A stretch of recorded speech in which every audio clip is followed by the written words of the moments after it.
Hello friends, I am Mr. Ghost, and I am here to help you today. I know, you use these videos to fall asleep. So, before that, like the video and subscribe to the channel. Also, where are you from, and what time are you watching? Now get comfortable, and relax. I heard about the old house from a friend who knew I needed a quieter place. He said it was isolated with a decent patch of land and a solid structure. I expected a normal country home, maybe some dust and creaky floors, but on my first day, I saw that scarecrow leaning against the porch. I didn't like the way it slumped there, half hidden by shadows. Its clothes looked torn, and the wide hat covered most of its straw face. I tried to brush off the uneasy feeling and told myself it was just a regular scarecrow. It didn't feel regular, though. I drove up in my pickup that afternoon. The sun sat low and the front yard felt strange. There was a slight chill in the air, even though the day had been warm. I parked by the side of the house and stretched my legs. The place was small with a wraparound porch that needed fresh paint. The steps creaked, and the floorboards looked scratched in spots. Weeds grew along the edges. The roof seemed okay at least. I grabbed a couple of boxes from the truck and carried them inside. I glanced over at the scarecrow. It was slumped against the railing, one arm partly raised. The fabric on that sleeve was ripped, and the straw poked through. A big hat drooped down, hiding most of its features. Only a bit of straw poked out from the brim. I tried not to stare at it. I told myself it was just an old decoration left behind by the previous owner. Inside, I sat down the boxes and looked around. The living room had an old fireplace. The walls needed a fresh coat of paint. There was a faint smell of dust and mildew. I looked out the window toward the porch. I saw the shape of that scarecrow. It made me uneasy, but I wasn't sure why. I told myself to stop being dramatic. It was just straw and cloth. Over the next few hours, I hauled more boxes inside. I arranged some furniture. My back started to ache. By sundown, I was sweating and tired. That first evening, I considered dragging the scarecrow off the porch and tossing it somewhere else, but I didn't have the energy. I thought I'd leave it for the next day. The sun dipped behind the trees, and I flipped on a single lamp in the living room. It glowed weakly, but it was enough to see what I was doing. I decided to call it a night. I made a quick sandwich in the tiny kitchen and ate standing up. The counters were old, with chipped tiles. A draft pushed through the window frame. I heard the wind rustle outside. When I flicked off the lights and headed for the bedroom, I felt a weird sense of being watched. The front door had a small window, but I'd covered it with an old curtain for the night. Still, I couldn't shake the idea that something waited on the other side. I got to bed around 11. The room was dim, lit only by a moonbeam cutting through the thin curtains. I listened to my own breathing. My mattress lay on the floor since I hadn't set up a bed frame yet. The walls felt closer in the dark. I tried to ignore every squeak and tap in the house. It was an old place, bound to make sounds. Then I heard something on the porch. It sounded like a soft scrape as if a light object dragged across wood. I tried to tell myself it was the wind, but got up quietly and approached the bedroom window. I pulled the curtain aside a little and looked out. The porch was partially visible from there, but I couldn't see the scarecrow. My heart pounded in my chest. I stared for a while, waiting for movement. Eventually I gave up and tried to sleep. I woke up at dawn feeling stiff. I rubbed my eyes and got dressed in jeans and a shirt. I went out to the porch. My heart skipped a beat when I saw the scarecrow. It was still leaning there, but it looked angled differently, as though it had been shifted. I guessed maybe the wind had pushed it. Then I noticed something on the third step down. A small bird lay there dead. Another one sat 2 steps below it. Both looked untouched except for some bent feathers. No sign of blood or anything else. It was almost like they'd been placed there. My stomach tightened. I went down the steps carefully, stepping around the birds. The morning air felt cold on my face. I didn't see any footprints or signs of an animal. I grabbed a shovel from the shed and buried the little birds near a patch of dirt out back. I didn't like seeing them, and I didn't want them on my porch. Then I went around to the truck and began unloading more stuff. By mid-morning, I decided to do something about that scarecrow. I walked up to it and tried to move it, but the straw arm was stiff, and the whole thing felt heavier than I expected. I noticed the clothes were tied tightly to a wooden frame beneath. The cloth smelled musty, and the big hat flopped over. revealing a rough burlap face with 2 sewn-up slits and a stitched-up mouth. The workmanship looked old, and the straw on the body was yellowed and dry, like it had sat out in the sun for years. I carried it into the backyard, planning to prop it against the fence, but something about it made me uneasy, as if I was carrying something I shouldn't. I dropped it near a low spot in the yard, saying out loud, "Stay there," as a dumb joke to calm my nerves. Then I went back to the house. As I walked onto the porch, I noticed faint scratches on the floorboards, forming half circles like something had been dragged. It matched the pattern of the scarecrow's frame, which didn't make sense since I'd never dragged it across the porch. I picked it up and moved it in my arms, wondering why those marks existed. I shook off the feeling and spent the rest of the day cleaning inside, hammering a few loose floorboards, wiping dust off the windows, and setting up my kitchen table. Time passed quickly. By evening, I realized the sun was going down again. The house felt quiet. I cooked myself a small meal of eggs and toast and ate in silence. I tried to distract myself by playing music on my phone, but my mind drifted to the scarecrow outside. I double-checked the back door and made sure it was locked. I peeked through the window. The yard was dim with just a bit of moonlight. I could see the dark outline of the scarecrow near the fence. I felt a chill down my arms. I turned away and headed to my bedroom. That night, sleep came slowly. About an hour in, I thought I heard a sound. A faint scraping like the night before. My throat felt tight. I was wide awake, staring at the ceiling. I decided I had to check. I left the bedroom and grabbed a flashlight from the table. My bare feet made the floor squeak. The living room was pitch black except for a distant glow from outside. I stood at the front door listening. Then I heard a dull thump. It came from the porch. I opened the door a crack and shone the flashlight. I expected to see an animal or maybe the wind rocking something against the railing. Instead, I saw the scarecrow slouched against the door. The wooden frame pressed against the porch boards. The arm with the torn sleeve was half raised, like it was pushing on the door.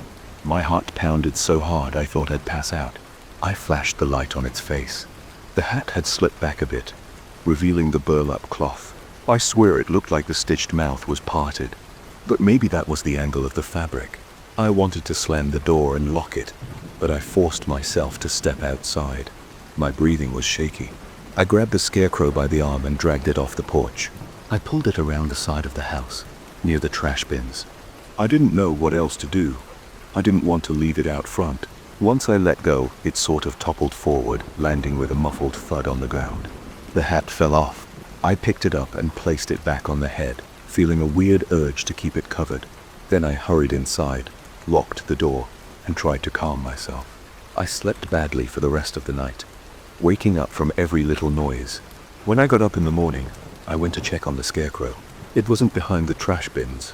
My stomach lurched, and I checked around the yard. Eventually, I found it leaning on the fence again, exactly where I left it the first time. I walked closer. The hat was askew. The frame looked scuffed and dirty. I stared at it, trying to see if maybe someone had come onto my property to prank me. There were no footprints except my own. I felt paranoid and on edge. The next few days passed in a tense routine. I tried to focus on repairs and ignore the scarecrow as much as possible. In the mornings, I often found new scratches on the porch boards. Sometimes I found small dead birds on the steps. I still didn't hear any violent noises at night, just occasional scraping or tapping. Each time I'd discover the scarecrow closer to the house, I'd move it away, then find it back again. I tried tying it to a post. Instead, it ended up on the porch anyway. By the end of the week, I was exhausted. My nerves were shot, and I started second-guessing everything. Maybe I was losing my mind, or maybe there was some weird trick going on.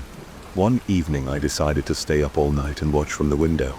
Around 2 a.m., I sat in the living room, with the lights off. The darkness felt oppressive. I used a small flashlight just to see my watch. At about 2:30, I heard the porch steps creak. My heart pounded. I inched over to the window. The moonlight was faint, but I saw a shape move up the steps. It was the scarecrow. It looked like it was half standing, half lurching. The wooden frame squeaked. Its arm reached out in slow jerks. Each step caused a dull thud on the boards. I froze in place. I wanted to rush out, but fear locked my legs. I heard the doorknob rattle. Then there was a light scrape, followed by silence. Eventually I heard a soft dragging sound. like the thing was moving away. I waited a long time before I dared to peek out again. By then, the porch was empty. I saw fresh scratches near the door in the morning. I realized I couldn't live like this anymore. I decided I had to remove that scarecrow for good. That afternoon, I checked the barn that came with the property and found an old fire pit outside, near some stacked bricks. I logged the scarecrow there. My hands trembled as I piled wood around it. I tried to light it, but the wood was a bit damp, so it took a while. The flame finally caught, and I stood back. Smoke rose around the scarecrow's frame. The burlap face blackened, the straw crackled, and the cloth burned. The smell was pungent. I felt sweat bead on my forehead even though the fire wasn't huge. I waited until the flames died down. Only scraps of wood and bits of ash remained. For a moment I felt relief. I tossed water on the embers and turned to go back inside. My nerves were still jangled, but I hoped I'd broken whatever hold that thing had on the house. That evening, I ate dinner without feeling the usual tension. I locked the doors out of habit, but I felt more confident. I turned in early and slept pretty well. The next morning, I woke up to the sound of something brushing against the side of the house. I jumped out of bed and went to the window. At first I saw nothing. The yard looked normal. Then I went to the kitchen and checked the back window. I saw straw scattered in the yard. A charred wooden stick lay near the fence, blackened at one end. I felt a chill. It looked like part of the scarecrow's frame. I slid the window open, and a breeze stirred the straw. It moved in small clumps like it wasn't quite settled. I walked outside, keeping my eyes on the scattered remains. My pulse pounded. I thought I smelled old smoke and musty fabric. I felt like something still lingered. I checked the porch, and sure enough, there were new scratches, deep ones. They led all the way to the door. I noticed 2 small dead birds on the top step again. I backed away, my throat tightening. I felt cornered. I decided enough was enough. If destroying it by fire didn't work, I needed to leave. I threw my clothes into a suitcase. I grabbed my important papers, my laptop, and whatever else I could fit in the truck. I locked the doors out of habit, even though I doubted that would help. I jumped into the driver's seat, started the engine, and took off. My heart was racing so fast I felt lightheaded. I didn't care if I lost money on that house. I wanted to be as far away from there as possible. I drove down the dirt road, glancing in the rearview mirror. The house shrank behind me, the porch barely visible. I caught a glimpse of something near the railing, like a shape with a wide hat. Then the turn in the road blocked my view. I kept driving. I forced my eyes on the road, ignoring the knot in my gut. I refused to slow down until I reached the main highway. I don't know who put that scarecrow there or why it seemed to move on its own. I only know it didn't want me in that house. Maybe it was some old curse or some twisted piece of local folklore. I'm not going back to find out. I left that place behind, along with the birds on the steps and the dragging sounds at night. Even now, I feel a chill when I think of it. I don't care if I never see a scarecrow again in my life. I'd rather forget the way its wooden arms scraped the boards, the way it always found its way back to the porch, and the cold dread that took over whenever I saw it propped there. That place is someone else's problem now. Been done. I walked into the lobby with my clipboard in hand, ready to assess the place. The manager had warned me about the attic, but he didn't explain why. He just said something about strange noises and old junk. Used to old junk. Most of my projects involve peeling paint, sagging floors, and leaky roofs. I didn't expect laughter, and I definitely didn't expect to see those masks. I climbed the stairs to the top floor. The railing felt shaky under my palm, and the air smelled like stale mothballs. There were patches of water damage on the walls, and the paint had bubbled in a few spots. Whenever I see that, I note it down. I need to check the insulation, maybe the gutters, find the cause of the leaks. Simple enough, I thought. I just had to get a clear idea of the structural problem so I could give the manager a detailed plan. At the end of the hallway, I found a narrow door marked storage. Behind it, a set of wooden steps led up to the attic. The steps creaked under my weight, each one a sharp groan that reminded me of an old rocking chair. The higher I went, the darker it got. I could feel the dust on my face. My eyes burned, and I tried not to sneeze. The overhead bulb flickered, but it was enough to see the wooden rafters crossing above. When I reached the attic, I paused at the top step and scanned the space. It looked large with low, slanting ceilings. Stacks of boxes lined the walls, and old furniture was scattered around. A faint smell of rotted fabric and damp cardboard drifted in the air. My boots crunched on something that felt like dead insects, maybe old beetle shells or bits of plaster. There was a single window at the far end. It looked grimy, letting in a weak beam of light that fell across the floor. I took a few steps forward and heard a scraping sound in the corner. My heart sped up. I've dealt with rats before, but that didn't sound like a rat. It sounded bigger or maybe just heavier. I shone my flashlight toward the noise, but nothing moved. I exhaled and checked my watch. I wanted to get this over with quickly. I started my inspection. I looked at the rafters, checked for any obvious cracks, and examined the inside of the roof. The crossbeams seemed sturdy enough, but I spotted signs of mildew, so I made a note on my clipboard. Then I heard a laugh. It sounded like someone choking. It wasn't deep, just high-pitched, in a weird, scratchy way. It lasted for about 2 seconds, then stopped abruptly. I froze and listened. Nothing else. I waited a few more seconds. My flashlight pointed toward the far side of the attic. Then I heard another laugh. This time it came from somewhere to my left, behind a pile of stacked chairs. I wanted to call out, but I also felt uneasy. If there was a trespasser, I needed to handle it calmly. So I took one step at a time toward the chairs. My pulse felt strong in my ears. I reached the chairs and moved them aside, trying to avoid the big cobwebs. I found no one behind them. The dust in the air made it hard to see much. I stepped around an old table and aimed my flashlight at the next corner. The laughter started up again, this time from behind me. I spun around and my flashlight beam wobbled across the floor and a stack of crates. I didn't see anyone. I told myself it must be the wind or some old pipe. Buildings can make strange noises, especially when they are as neglected as this one. So, I decided to ignore it and keep checking the structure. I walked further toward the rear of the attic. The gloom thickened and the light from the lone window faded. I found a row of dusty shelves on the back wall. On those shelves, I saw something strange, a few old masks hanging by nails. There were 4 of them, each shaped like a face twisted into an exaggerated expression. One had bulging eyes and a gaping mouth. Another had a crooked grin. The third had sunken cheeks and a frown, and the last one had wide round eye holes that almost looked surprised. They looked handmade, like someone had molded them out of plaster or some kind of clay. The paint was chipped, and the edges were cracked. I stepped closer and felt a cold draft on my neck. My eyes watered from the dust, but I couldn't look away from the masks. Each one had tiny holes for the eyes and nose, and I swore I saw movement inside those holes. My flashlight was steady, but I could have sworn the shadows around the eyes twitched, like something living was inside. I exhaled and blinked a few times. I tapped one mask lightly with my flashlight. It swung a bit, then settled back. No movement, just dust. I told myself I was imagining things. I turned around to go back to the main area, and something tugged the bottom of my pant leg. It felt like a small hand or claw. It wasn't a snag on a loose nail. It was an actual pull. A yank that made me stumble half a step. My throat tightened. I aimed my flashlight down at my legs, but there was nothing there, just the dusty floor and my own boots. I stood still for several seconds. My breath held, and I listened. The attic was quiet. I felt sweat on my forehead. I decided to ignore it and pressed on with my inspection. But my hands were shaky now. I checked a few more rafters near the back, noted the signs of moisture damage, and stepped around some large boxes.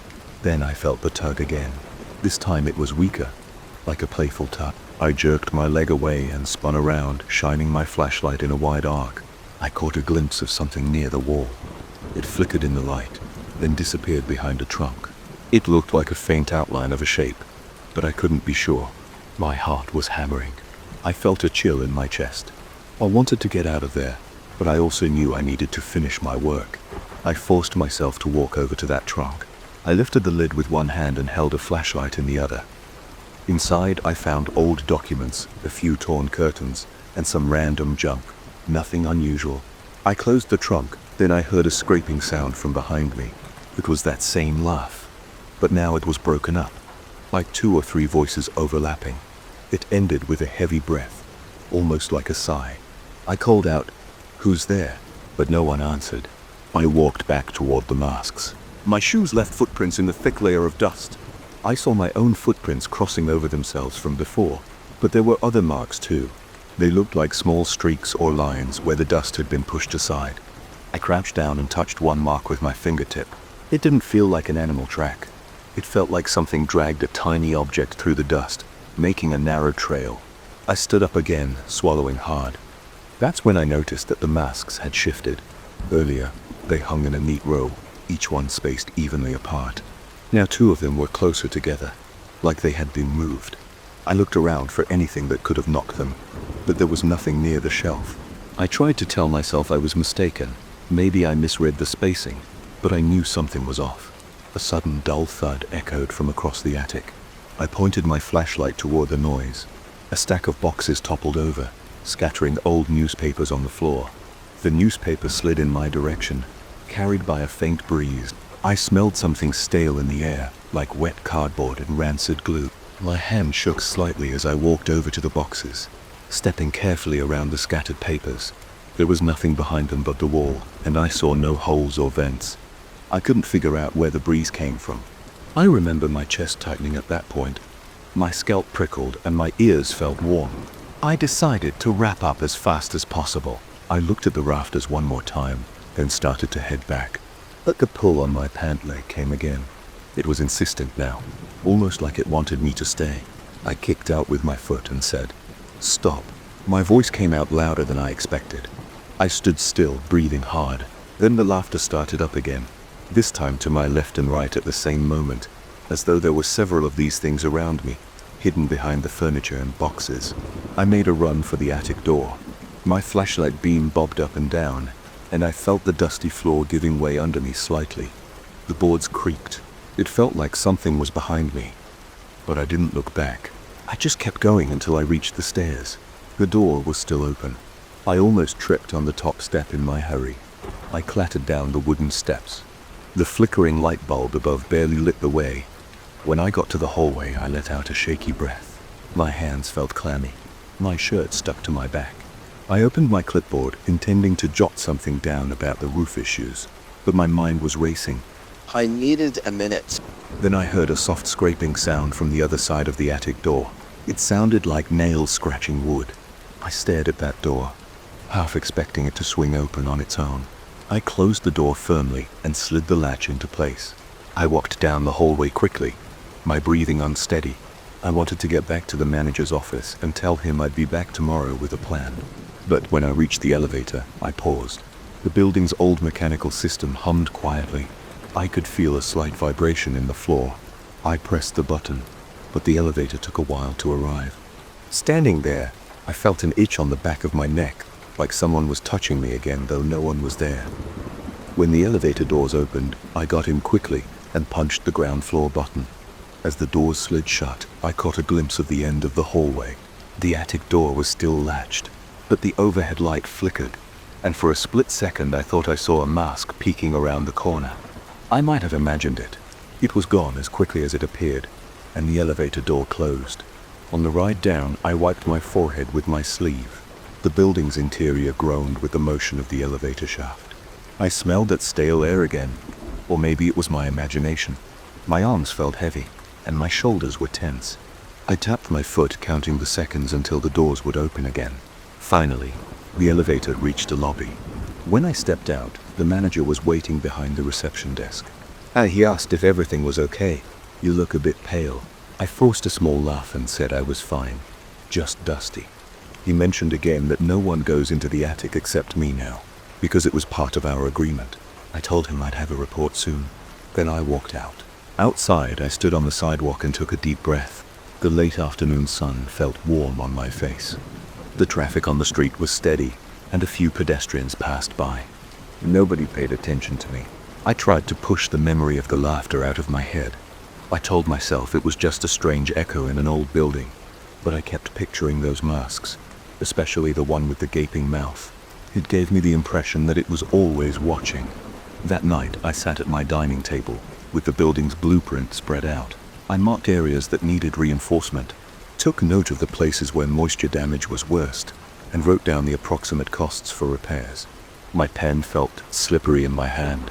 I got up a few times to pour a glass of water, just trying to shake off that nervous feeling. Every time I closed my eyes, I saw the shapes in the attic, or imagined that tug on my pants. I decided to visit the site again the next day, but only in the morning. I wanted more sunlight up there. The manager gave me an extra key so I could enter the building on my own schedule. I arrived at about 10 in the morning. The place was quieter than before, with only a couple of workers around, removing debris from the lower floors. I nodded to them and headed upstairs again. This time, the hallway leading to the attic felt slightly less intimidating, but when I approached the attic door, I noticed the latch was undone. I had locked it the day before. I pushed the door open and climbed the steps carefully. The overhead bulb still flickered. The attic looked the same, except I saw fresh footprints in the dust. My footprints from yesterday, and a few sets of smudges I didn't recognize. I stood at the top of the stairs, flashlight in hand again, and listened. No laughter, no dragging sounds, but the air felt heavy. I walked to the back wall where the masks had been. I counted 4 nails. 3 masks were hanging there. The 4th was gone. My stomach sank. I scanned the floor for any sign of it. Nothing. I stepped around the shelves, crouched, and checked behind some boxes. Nothing. I decided I'd seen enough. I walked back to the stairs, determined to finish my final notes on the structure from below. As I started down, the overhead bulb flickered again, and I thought I caught a glimpse of movement near the window. I paused for a second. The sunlight through the dirty glass highlighted the dust motes in the air. Then I heard a click, like a door latch snapping shut. I spun around and the attic door behind me was still open. But something up there felt different. I finished descending the steps. I left the attic door open, not caring if anyone complained. I heard one soft laugh behind me as I hurried back down the hallway, but I didn't stop to investigate. This time I didn't bother with the elevator. I jogged down the main staircase. My footsteps echoed in the stairwell, and each echo made me glance over my shoulder. Once I reached the lobby, I told the manager about the missing mask. He looked confused and said he'd never seen any masks up there. I told him I needed to finalize my plan from the ground floor, and he shrugged. I spent the rest of the day checking the lower levels, trying to keep my mind off the attic, but I knew I'd have to go back at some point. Something was up there. I didn't know if it was several people messing around or something else. I only knew it didn't want me disturbing its space. Later that evening, I gathered my notes in the manager's office. He asked me how soon I could start the actual renovation. I told him I needed a couple of days to finalize the attic's details. He nodded. I could see he was curious, but he didn't push. I stepped outside into the cool air and locked the main door behind me with the key he had given me. When I looked up, I could see the row of attic windows. One of them was the dusty one I'd peered through earlier. For a second I thought I saw a shape behind the glass. Maybe a face, but it was too quick to be sure. I felt a chill run down my arms. I stood on the sidewalk again, just like the day before. Cars passed by, honking, and a group of office workers walked past chatting about something trivial. I stuffed the key in my jacket pocket and headed to my car. As I opened the door, I felt that same sense of unease, like something was behind me, watching me. I glanced over my shoulder. Nothing, but I caught a reflection in the car window, my own face, pale and tense. I got in, started the engine, and told myself I'd handle the attic carefully. I decided I might bring someone else next time, maybe one of the work crew. I needed to keep it professional. I couldn't run away from a job because of strange noises and odd masks, but the thought of going back up there made my stomach knot. I drove away, trying not to look in the rearview mirror too often. I planned to spend the evening reviewing my notes, triple-checking the blueprint, but I knew I couldn't ignore the attic. There was more going on up there than just old junk. And the missing mask bothered me. Something had taken it. Something that tugged on my pants, laughed in raspy voices, and left streaks in the dust. I gripped the steering wheel tighter and told myself I'd figure it out. I had no choice. I never thought I'd stumble on a hidden room in my own house. I had bought this place 2 years ago. It was old, and parts of it felt neglected. The roof leaked sometimes, and the basement walls showed signs of water damage. Nothing too serious, but enough to make me realize I needed to invest in a decent renovation.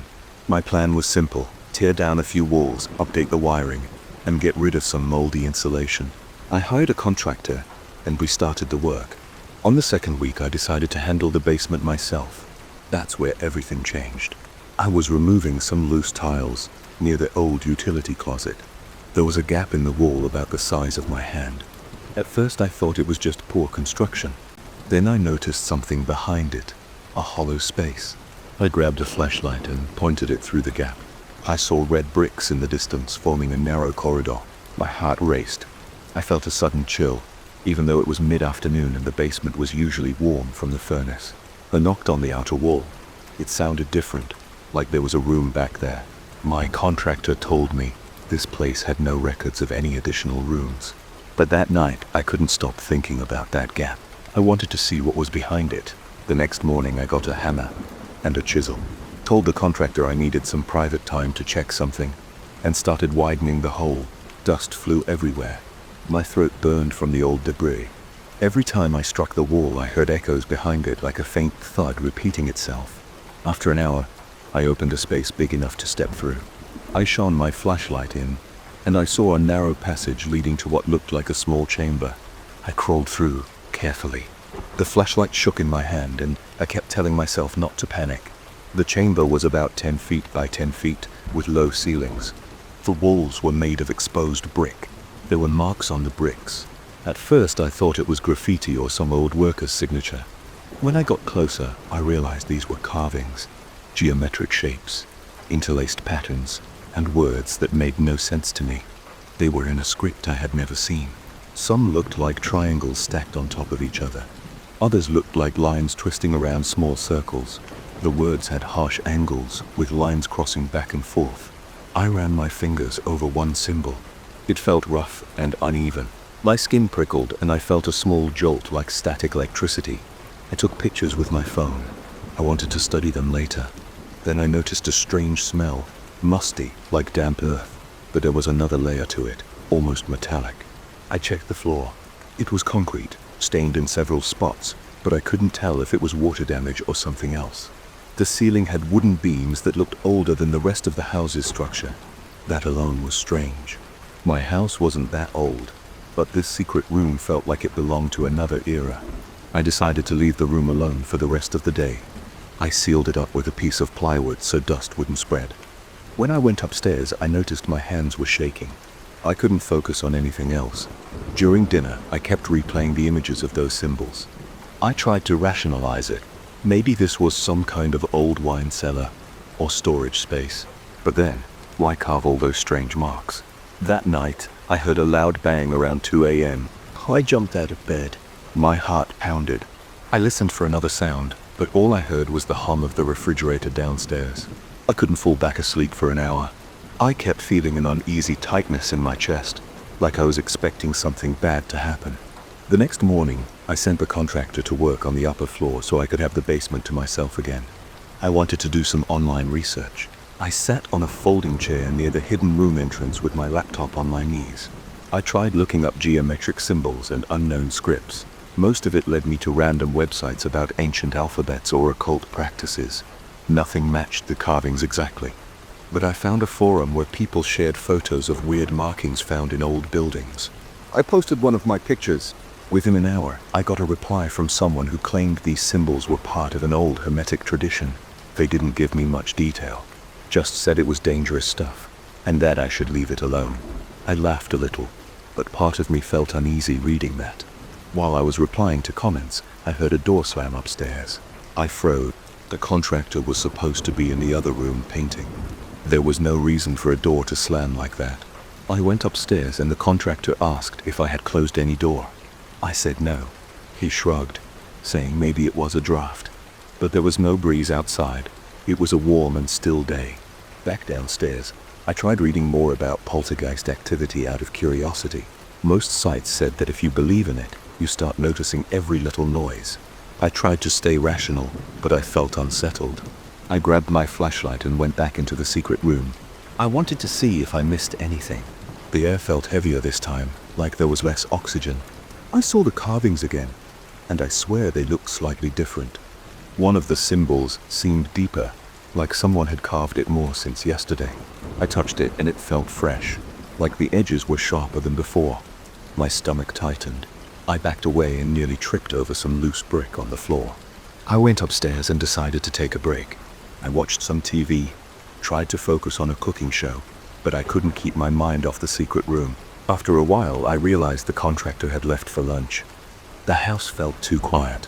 Then, I heard a scratching sound near the basement steps, like nails dragging on wood. My palms got sweaty. I stood up, walked to the top of the basement stairs, and listened. Silence. I flipped on the basement light. The scratching stopped. I stared down, waiting to see if anything moved. The stairs were empty. I turned off the light, but as soon as I did, the scratching resumed.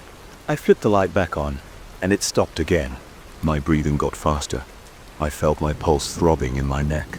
I took a few steps down, feeling the wood creak under my feet. The scratching got louder. It sounded like it was coming from inside the wall. I pushed on the drywall, but it was solid. I felt a strange vibration in my fingertips, like a faint buzz. It faded after a few seconds. Then everything was quiet. I went back up, sat on the couch, and rubbed my hands on my jeans, trying to calm down. Over the next few days, odd things kept happening. The contractor reported that the windows rattled in the living room whenever he stepped away. I heard faint voices in the hallway, but when I checked, no one was there. I woke up a few nights covered in sweat, certain I had heard someone breathing beside me. But I was alone. My laptop started acting up whenever I researched the symbols, glitching or freezing, as if something was trying to stop me from learning more. Eventually, I downloaded some old text from obscure corners of the internet. I found references to curses and seals, to ancient rites meant to lock away entities. A lot of it sounded like paranoid rambling, but the pictures they included showed symbols similar to what I had in that room. I felt a mix of excitement and fear. On one hand, I wanted to decipher everything. On the other hand, I worried I might trigger something beyond my control. I printed out a few pages, took them down to the chamber, and compared them with the carvings. Some lines seemed to match.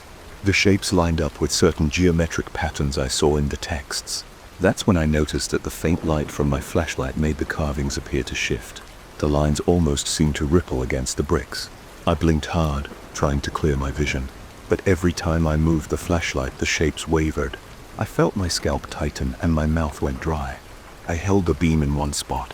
I could have sworn the markings were changing positions, like they were sliding around on the wall. I backed out slowly. My knees felt weak, and I had to lean on the wall to steady myself. I wanted to lock that room up and never go back, but curiosity kept gnawing at me. That evening, the contractor told me he was almost done with the rest of the house. He asked if I wanted him to seal up that basement closet. I lied and said I was planning to turn it into a storage area, so he didn't need to worry about it. In truth, I didn't want him to see what was going on. I was embarrassed, and I also felt protective of the secret. I felt drawn to that room, like I had to figure it out. 2 nights later, I found myself unable to sleep again. Around midnight, I went downstairs with a single lamp. My notes: the basement felt colder than usual. The lamp cast a weak glow, creating flickering shadows on the concrete floor. As I approached the secret entrance, I noticed a soft vibration in the air, like a low hum. I stepped inside the chamber, set the lamp on the floor, and crouched near the wall to examine the carvings. I tried to match them with the printouts.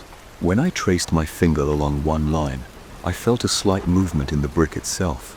I jerked my hand back. My heartbeat pounded in my ears. The humming grew louder. I turned to leave, but something caught my eye. One of the symbols glowed faintly. It was a dull red, like a dying ember. I leaned in, my hand shaking. I wanted to confirm I wasn't imagining it. It pulsed just once, then it faded. I ran out of the room, nearly knocking over the lamp. My chest heaved when I reached the top of the stairs. My arms were tingling. My mind raced with questions. I tried to calm myself by gripping the edge of the kitchen counter. I told myself I was tired, that my eyes were playing tricks on me. I forced myself to drink some water and breathe slowly, but I couldn't convince myself nothing was happening. I knew it was real. The next day, I woke up feeling drained. My head throbbed. I considered calling someone to check out the room, maybe a local historian or an architect, but I had a strong sense of caution. If these carvings were part of some old practice meant to keep something sealed, maybe I shouldn't bring in outsiders. I decided to keep researching on my own. As I got deeper into those texts, I found repeated warnings. People wrote about symbols that acted as locks, about places where energy gathered and manifested. They said that once you disturb these places, the seal weakens. The descriptions matched the kind of activity I was experiencing. Doors slamming, objects moving, voices that weren't there. My stomach twisted when I realized I might be slowly weakening whatever barrier was in that chamber. I tried to rationalize again that night, the poltergeist-like events escalated. My bedroom door slammed 3 times in quick succession while I was brushing my teeth. The shower faucet turned on by itself, spraying cold water. I felt my hair stand on end as I approached it to shut it off. The air smelled stale like old basement dust. I dried my hands and walked into the hallway, and I heard a faint whisper behind me. My nerves were shot. I just wanted peace. I went down to the secret room one last time. I carried a heavy-duty flashlight and a stack of boards. My plan was to block off the passage for good. I stood in front of the carvings, shining my light on them. They looked more pronounced, like the lines had been cut deeper into the brick. The humming started again, and the floor felt like it was vibrating under my shoes. My eyes watered. I felt a strong urge to read every word on that wall, to understand it fully. Part of me wanted to place my hand on the largest symbol and see if it would respond to my touch again, but a stronger sense of fear made me hesitate. I thought about the slamming doors, the voices, and the feeling that I was never alone anymore. I didn't want this to continue. I backed away, never taking my eyes off the carvings. Then I started placing boards over the gap. I hammered nails, sealing up the passage. Each swing of the hammer felt like it took more effort than usual, as if the air was thicker. When the last board was in place, the humming quieted. I could still feel a slight vibration in my ears, like the aftermath of standing near a loudspeaker. I left the basement, turning off the lights behind me, and locked the door at the top of the stairs. It's been a week since then. I haven't heard any doors slam, and the windows are steady. I still feel uneasy, and I occasionally catch myself glancing at the basement door. Sometimes I hear a faint tapping down there, but it stops when I get too close. I haven't opened the sealed room. My contractor finished his work and left. The renovations are basically done except for that one hidden space. I'm torn between wanting to forget it ever existed and feeling a pull to uncover more, but I can't deny that things calmed down after I boarded it up. So for now, I'm leaving it alone. I keep my research hidden away. I don't talk about it with friends. If I sense something stirring, I go outside until it passes. The house feels like mine again mostly. I don't know what's behind those carvings or where they came from, but after experiencing the doors slamming, the windows shaking, and the voices echoing at night, I'm convinced there's something in that chamber that isn't meant to be disturbed. I've learned my lesson. Sometimes it's better to leave old secrets buried and sealed. I wasn't expecting anything strange when I unlocked my door after 2 weeks out of town. I figured I'd walk in, drop my bags, and crash on my couch. But as soon as I flipped on the living room light, I saw these faint, wet outlines on my wall. They looked like someone had pressed a body against the paint. I stood there staring because it didn't make any sense. It wasn't a spill, and it wasn't water from a leak. It had a human shape, almost like a person had leaned there, arms at their sides. I checked the ceiling for a burst pipe or something. Everything looked normal. The outline was just there, a little darker than the rest of the wall, and kind of glossy when I moved closer. I put my bags down and touched it with my fingertips. My hand came away damp, almost slimy. I wiped my fingers on a paper towel. That's when I noticed more of those outlines near the baseboard, kind of stretched out on the floor. It was like someone had lain down in a fetal position. It spooked me, but I tried to convince myself it was just some weird condensation or maybe a prank by the neighbor with a sense of humor. It felt wrong though. The shapes were too precise. I pulled out some cleaning wipes and tried to scrub one of the spots on the floor. The moisture smeared around, but didn't completely go away. I pressed harder and eventually it seemed to fade a bit. I spent the next half hour going around my living room, wiping down each stain I could find. They weren't all the same size or shape. One looked like it had bent knees. Another looked like it had an arm stretched up, almost as if waving. When I was done, I was irritated, tired, and confused. But I didn't feel like dealing with any more. I just wanted to take a shower and forget about it. That night I lay in bed scrolling through my phone trying to distract myself.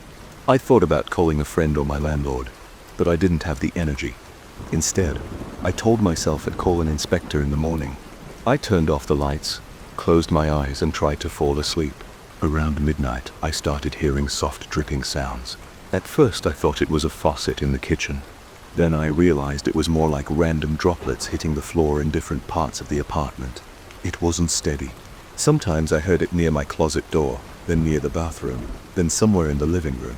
I rolled onto my side, hoping it would stop, but it didn't. I got up, turned on the lights, and walked around the apartment. I checked my sink. It was dry. The toilet wasn't running. The shower wasn't leaking. The sound seemed to move, and I couldn't figure out where it came from. Then I looked at the hallway wall. Another shape was there, about the size of a full-grown person. It glistened under the overhead light. I put my hand on it. Wet, cold, and a little sticky. It was too late to call anyone, and I felt my stomach tighten. I grabbed more wipes and tried to clean it. My arms started shaking from the effort. I was annoyed, but I was also getting nervous. Why did it keep showing up? I managed to sleep a few hours, but I felt drained the next morning. I walked to my kitchen and saw fresh stains along the counter. They looked like handprints, maybe 4 or 5, scattered around the edge where you'd place your palms if you were leaning forward. I checked my own hands, thinking I might have somehow caused that in the middle of the night. My hands were dry. The prints were larger than my hands. They also had a faint shimmer, and they left a slimy residue when I ran a paper towel over them. I called my landlord around 9 in the morning. I tried to keep calm. I told him I was dealing with these wet stains that looked like body outlines, and he sounded skeptical. He said maybe there was a humidity problem or mold. He told me to open my windows, let some air flow, and see if it dried out. He also mentioned he tried to schedule a maintenance guy, but he wasn't sure when. I hung up feeling annoyed, but I opened my windows and hoped it would help.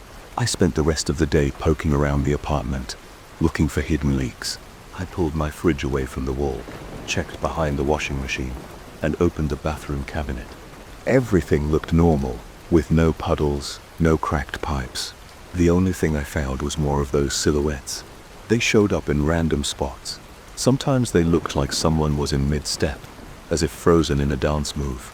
In one corner, it looked like 2 figures overlapping, like they were wrestling or maybe hugging. I tried to keep calm, but every new shape made my chest feel tight.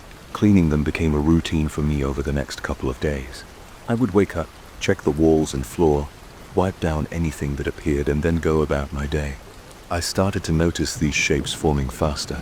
Sometimes while I was in another room, I'd hear a faint wet squelch or maybe a soft hiss, and I'd rush to see a rain new shape on a wall that was clean just minutes ago. I couldn't figure out how it was happening. It was like something was moving through the apartment, leaving these outlines behind. 3 nights in, I was watching TV with all the lights on. I had this feeling of being watched, which made no sense because the apartment was empty. I heard a shuffle near my doorway and I snapped my head around. For a split second, I saw a shape in the dark. It looked like a pale figure about my height with dark, shiny eyes. Then it was gone. I thought maybe I was hallucinating, but I checked the floor near the door and found a fresh, wet silhouette. It had the shape of someone standing with an arm raised, like they were about to knock on a door. My heart started pounding. I stood there feeling my pulse throb in my temples and just stared at that outline. It felt like I was losing my mind. I grabbed my phone, ready to call the landlord again or maybe a friend, but I hesitated. What would I say? That I was seeing these wet ghosts? No one would believe me. I decided to keep it together for a bit longer. I wiped up the new shape and put a folded towel against the spot, hoping to dry it out more. I crawled into bed and tried to sleep with the lights on, but every time I closed my eyes I thought I heard faint footsteps. My arms and legs felt tense. My scalp prickled. I lay there with my eyes wide open, waiting for something else to happen. A couple of days passed. Every time I wiped down a shape, a new one appeared somewhere else. They were getting larger. Some reached almost from floor to ceiling, while others were smaller, like a crouched person ready to leap. The positions reminded me of some kind of strange dance or maybe a series of fight moves. I tried to stay away from the apartment as much as possible. I went to work early and stayed out late, but eventually I had to come back. One evening I was in the kitchen washing dishes when I felt something cold brush against my shoulder. I froze. The feeling was like a damp hand trying to grip me. I whipped around and saw nothing. But on the floor right where I had been standing was a fresh outline that looked like a pair of hands angled as if reaching up. My heart pounded so hard I felt it in my throat. I staggered back, grabbed the dish towel, and started wiping. The shape clung to the floor, and it took me a few minutes to get it to fade. That night, I tried to fall asleep with headphones on, hoping to block out any weird noises. I dozed off for maybe an hour. Then I jolted awake with a heavy pressure on my chest. It felt cold and sticky, like a wet blanket pressing down. I tried to sit up, but I felt something grip my forearms. I gasped. I couldn't see it clearly, but I sensed a shape leaning over me, and I felt warm breath on my cheek. My heart was racing, and I strained to lift my arms. Then the pressure lifted, and I scrambled to turn on the bedside lamp. My sheets had wet marks on them shaped like two hands in a chest. My own chest felt damp, and I wiped at my t-shirt, which had a slimy residue. I was done pretending this was normal. I called a friend, told him I had a serious problem in my apartment, and asked if I could stay with him for a few nights. He said yes, but I still had a few hours before I could leave, so I tried to gather some essentials. I took a duffel bag out of my closet and started shoving clothes in. As I stuffed a pair of jeans inside, I heard this low, moist sound behind me. I looked over my shoulder and saw a wavering figure in the mirror. It was like a faint silhouette, almost translucent, with droplets rolling off its surface. Its face had no clear features, but I sensed it was smiling or maybe sneering. My breath caught in my throat, and I felt a wave of nausea. I snapped my head around, but when I looked behind me, there was nothing. The mirror was smeared with water, though. 2 faint handprints were on the glass. I slammed the closet door shut, zipped the bag, and left the bedroom. The living room lights flickered. I looked at the wall near the sofa and saw 3 or 4 outlines forming at once. They were large overlapping shapes, as if multiple figures were spinning around, arms and legs extended. The walls glistened. It made my stomach turn. I rushed out of the apartment. I spent that night at my friend's place. I told him I had some kind of water issue, and he gave me a funny look but didn't push for details. The next morning, I grabbed a guy from a local cleaning service. I paid him extra to come immediately. We went back to my apartment together. I told him I had weird stains that wouldn't go away. He was polite enough not to ask too many questions, but the moment he walked in, he saw the outlines on the walls, floors, and even on the ceiling in some spots. He tried cleaning solutions, steam cleaning, everything he had. The outlines faded a bit, but they started reappearing within minutes. He stared at them, confused, then gave me a shrug. I paid him anyway and told him I appreciated his help.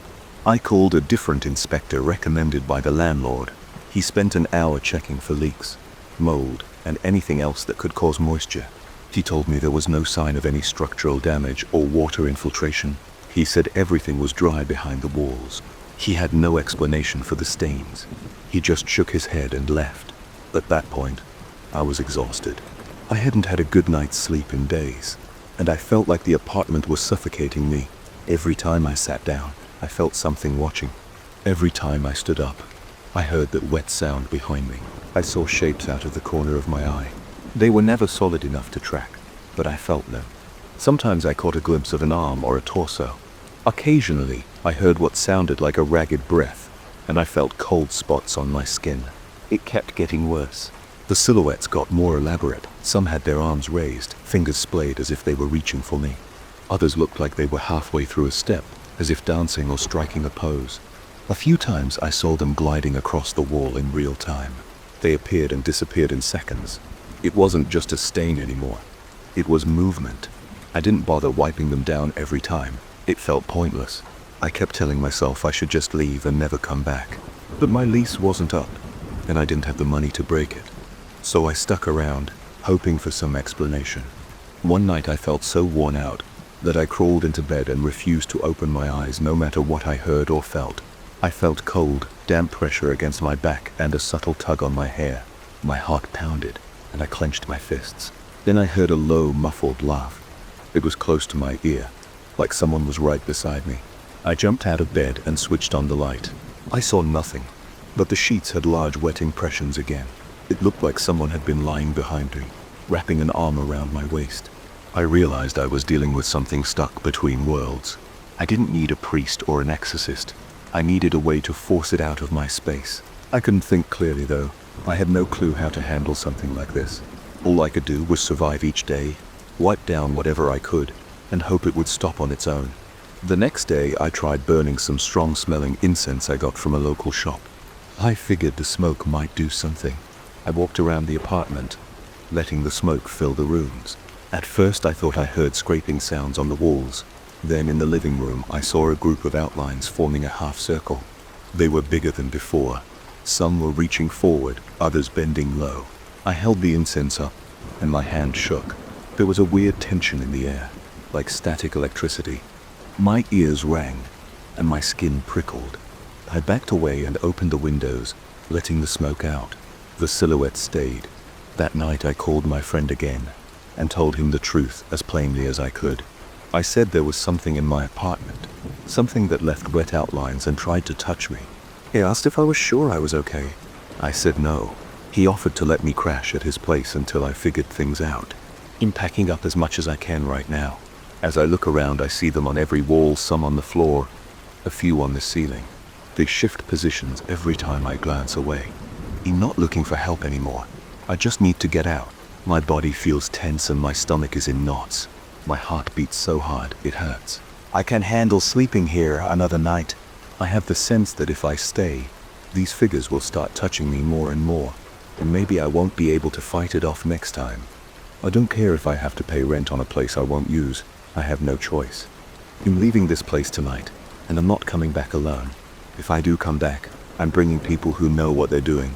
Right now, I'm standing by my front door with my duffel bag. I feel the damp, cold presence all around me. My arms are shaking, and I feel lightheaded. I keep hearing wet footsteps behind me. The wall near me has 3 separate outlines, all facing me. I can see them glistening under the overhead light. The apartment is full of these shapes, and I sense they're watching. I'm done. I'm walking out. I'm locking the door. And I'm not stepping back in here by myself. I don't know what this thing is, but it doesn't belong in my life. I just hope it can't follow me. I walked onto that property for the first time on a windy afternoon. The sky was bright and the sun felt hot on my neck. A lawyer had called me 3 days earlier, saying I'd inherited a remote place from a great uncle I barely remembered. When I pulled up to the long gravel driveway, I saw a cluster of stone statues around the front yard. Each statue looked like a person frozen mid-scream or mid-shudder. Their faces had deep grooves, as if someone had chiseled every line of tension into the stone. I remember feeling a tightness in my chest the moment I got out of my car. I glanced around, hoping to see something normal, maybe a bird or a cat, but didn't see anything alive near the house. There was only the soft sound of leaves scraping against each other in the wind. I grabbed my suitcase from the trunk and looked at the statues more closely. They were life-sized and spaced a few feet apart. Their arms sometimes reached up, sometimes crossed over their torsos, and in some cases they pointed at nothing. I heard a faint rustle behind me, but when I turned it was just a branch dropping from a nearby tree. My heart pounded a bit harder than usual. I told myself I was just tired from the drive. I walked up the porch steps and tried the key the lawyer sent me. The lock stuck for a second, but it opened on my second attempt. The door let out a long creak. Inside, the air felt stale, like no one had opened the windows in months. The entrance led into a narrow hallway with old wallpaper that peeled at the edges. At the end of the hallway was a living room, with a worn rug and a few pieces of heavy furniture. A layer of dust coated every surface. I set my suitcase down by the couch and walked through the house, opening windows to get some fresh air. The floorboards groaned under my weight, and each sound made my heart jump. I felt like someone was watching from behind every corner, but each time I turned around, I only saw empty hallways and dusty walls. I found the kitchen in the back. It was small and had outdated appliances. A single window faced the garden where more statues stood in a haphazard row. They were all turned towards the back of the house as if they'd been placed there to stare inside. I couldn't see their expressions clearly from that angle, but I didn't like the idea of them looking at me while I cooked. I thought about grabbing a sheet or something to cover the window, but it was broad daylight, and I felt silly letting these stone figures intimidate me. The first night I slept in one of the upstairs bedrooms, the one with a clean mattress. I kept the door locked, even though it felt unnecessary. The house was mine, but it still felt unfamiliar. The wind outside picked up, and tree branches tapped against the windows. I couldn't sleep right away. My mind kept drifting to those statues. I wondered who had placed them there. I stared at the ceiling for what felt like hours before I finally dozed off. When I woke up around 3 a.m., I heard a soft shuffling noise from outside. At first I thought it might be an animal in the bushes, but then I realized it sounded more like gravel crunching.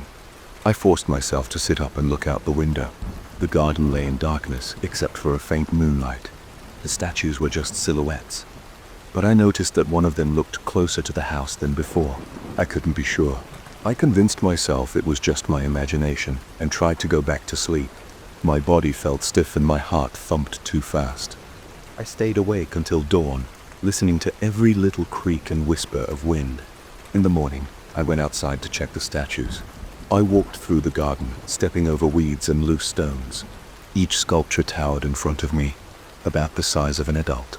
Their eyes were empty holes or shallow indentations. I realized I could see more detail in the daylight. Some of them had cracks around the shoulders or at the base. But I swear the one nearest to the back entrance was about 2 feet closer to the house than I remembered from yesterday. I didn't have any proof, but the footprints in the dirt looked fresh. There were odd marks, like something heavy had dragged across the ground. I touched one statue's arm. It felt cold, coarse, and unmoving, just normal stuff. My skin prickled anyway. I stepped back, looked around to make sure I was alone, and headed back inside. I found the documents my great-uncle left in a small office on the ground floor. The room smelled of mold, and the shelves were cluttered with old folders and yellowed papers. After sifting through a dozen stacks, I came across a thick binder labeled Property Records in shaky handwriting. Inside, I discovered references to the chakra's history. The notes were a mix of official deeds and personal entries. One page described how previous owners collected these stone figures and placed them throughout the property. Another entry, written in a different pen, mentioned rumors that the statues had once been real people. The handwriting was difficult to read, but I made out words like echo, conscious, and trap. I felt a chill run down my back as I read this. My mouth went dry, and my hands started to sweat. I shut the binder and shoved it aside. I had no intention of scaring myself with old legends. The rest of that day, I tried to tidy up the house. I vacuumed a few rooms and wiped the dust off the kitchen counter. Every so often I glanced out the windows. The statues didn't move while I watched, but I never felt at ease. The wind outside created a low moaning sound when it passed through gaps in the shutters. I jumped at every scrape of a branch or groan of a floorboard. That second night, I decided to stay up late in the living room. I turned on a lamp, set it on an end table, and positioned myself near a window that overlooked the front yard. So I wanted to see if anything moved. Around midnight, the wind died down, and the air went unnaturally still. I heard a faint whisper, like someone breathing near my ear. I jerked my head around, but no one was there. My arms and legs tensed up, and the hair on the back of my neck stood on end. The lamp flickered once, then stayed on.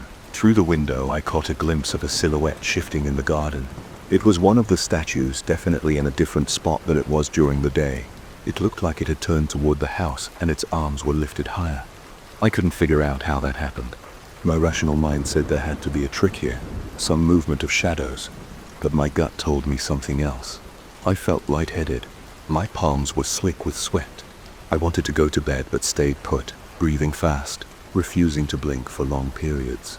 Sometime around 2 in the morning I must have dozed off on the couch. When I opened my eyes, the lamp was off, and the moonlight shone into the room. My heartbeat pounded in my ears. I heard slow scraping along the front porch. I pulled myself up, my legs shaking, and looked out the window. 2 statues stood right at the edge of the porch, facing the front door. I pulled back, trying not to scream. My throat felt tight, and I couldn't form words. I quietly moved away from the window and tried to think. The door was locked, but that didn't feel like much comfort. My mind raced. I grabbed a flashlight and crept upstairs to my bedroom, locking myself in and sitting against the door for the rest of the night. By morning, my back hurt, and my eyes felt gritty from lack of sleep. I forced myself to go outside and check again. The statues were back out in the yard, arranged the way they'd been on my first day here. I circled the property, searching for footprints or drag marks. I found a few strange trails in the dirt and some scuffed patches of grass. It looked like something heavy had indeed moved. I looked at the statues' faces again, taking in each tortured expression. My stomach twisted, and I felt a wave of nausea. It made no sense, but the evidence was right there. These figures weren't staying put. I remembered the documents I had found, the ones mentioning echoes. I went back to the office, wanting more details, but feeling a knot in my throat as I read through the pages. One note mentioned that the reflections of people who spent too much time on the property could get absorbed. It warned that if a person saw their own reflection near a statue at exactly the wrong time, they might vanish. I slammed the binder shut when I read that, my chest tightening and sweat trickling down my temples. I kept telling myself it was some old absurd legend. Over the next few days, I started noticing more unsettling things. Sometimes when I walked by a mirror or window, I caught a glimpse of movement behind me. Other times, I heard faint muttering late at night, like multiple voices speaking in low, urgent tones. I never understood any words. The fear in my stomach felt like a constant knot. I paced around the house, double-checking locks and peering out windows. The statues seemed to come closer every night, then return to their original positions by sunrise. One evening, while pacing in the hallway, I knocked over a dusty mirror. It cracked on one side but didn't shatter completely. As I caught a brief glimpse of my own reflection, it looked pale, exhausted, and wide-eyed. I felt my heart skip a beat when I thought I saw another shape behind me. I turned around quickly. Nothing was there, but the hair on my arm stood up. I dragged that mirror into the office and covered it with an old sheet. I didn't want to risk seeing anything else. A few nights after that, I woke to a scraping sound against the window next to my bed. My body tensed. I reached for a flashlight on the nightstand and slowly got up. My hand shook as I pulled back the curtain an inch. The statue's face was pressed close to the glass, as if it were peering in. Its stone eyes looked hollow, but the mouth seemed to open wider than before. I let the curtain drop and stumbled back. My heart pounded so hard that I thought it might burst. I stood there breathing fast. I didn't know what to do. If I walked outside, I'd face these statues up close, but staying inside didn't feel any safer. I rushed downstairs and grabbed the binder again. I found a paragraph that described a ritual used by a previous owner. It talked about placing large sheets around the statues to block their line of sight. The text claimed that if the statues lost any visual link to a person, they stopped moving for a while. It wasn't a permanent solution, but it might be time. That was all I needed.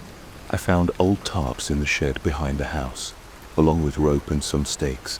Around noon the next day, I walked into the garden, stepping carefully between statues and draping tarps over the ones closest to the house.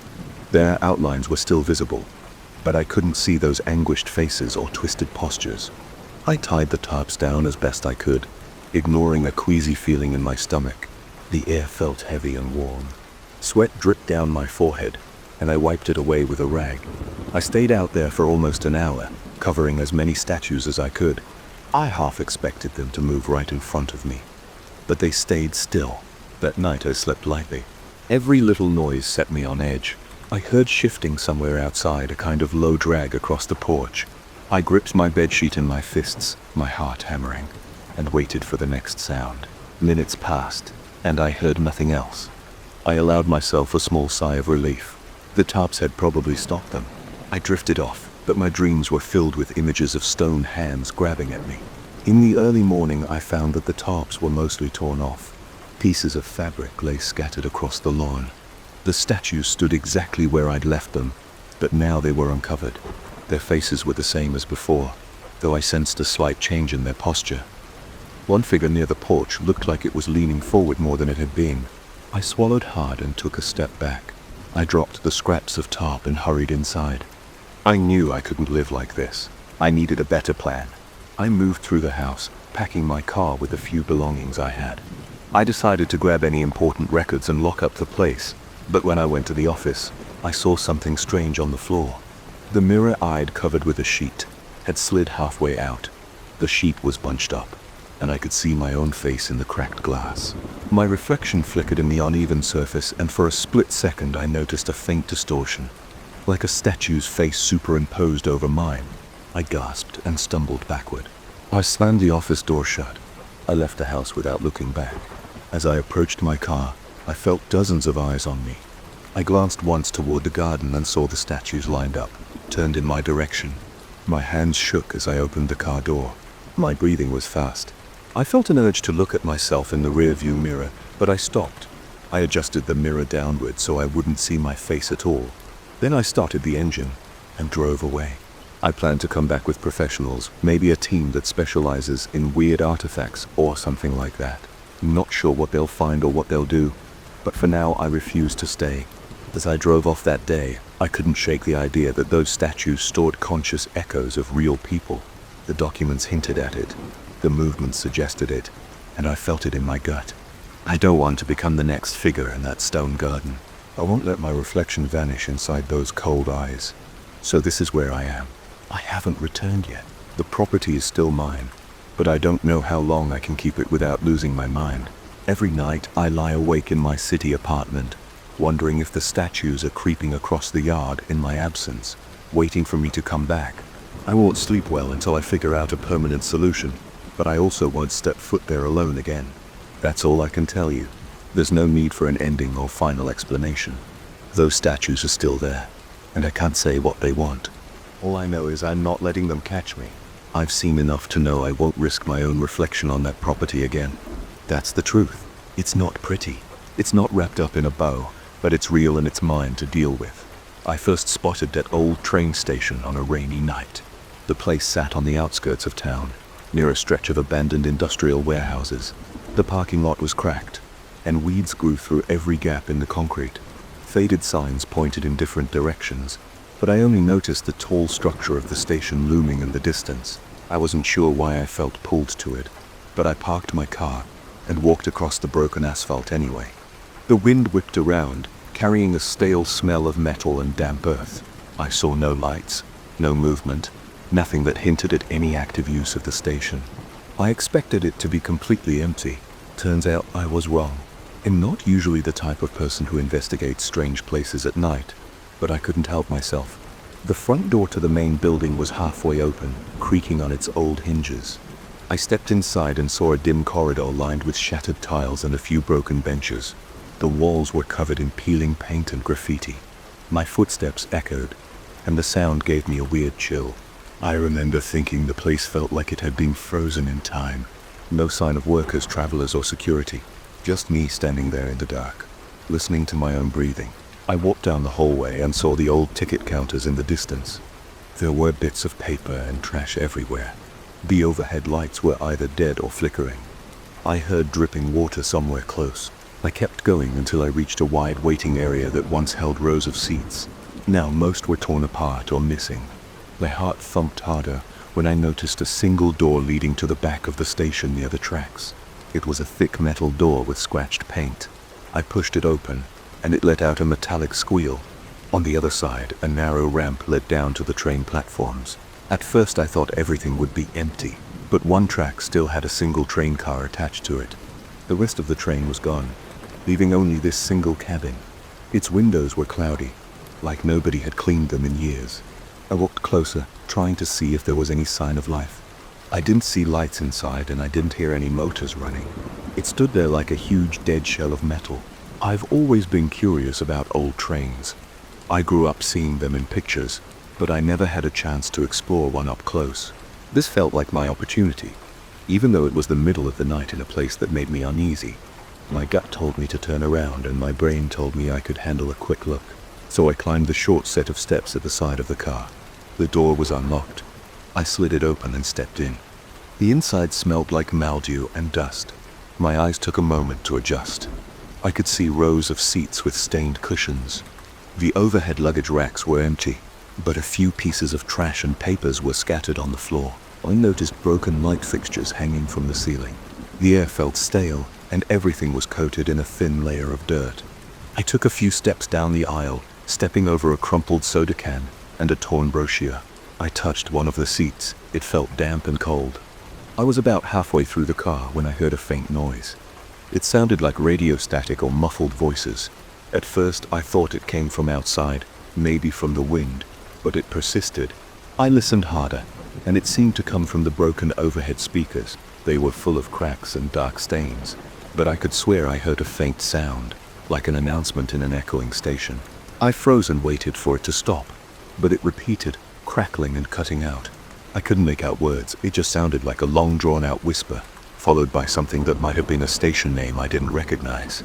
My heartbeat sped up. There was nobody else in that car with me. I was sure of it. The doors had all been locked or jammed. The windows were fogged and dusty. I wanted to tell myself the sound was just an old recording stuck on a loop. Maybe it was a glitch.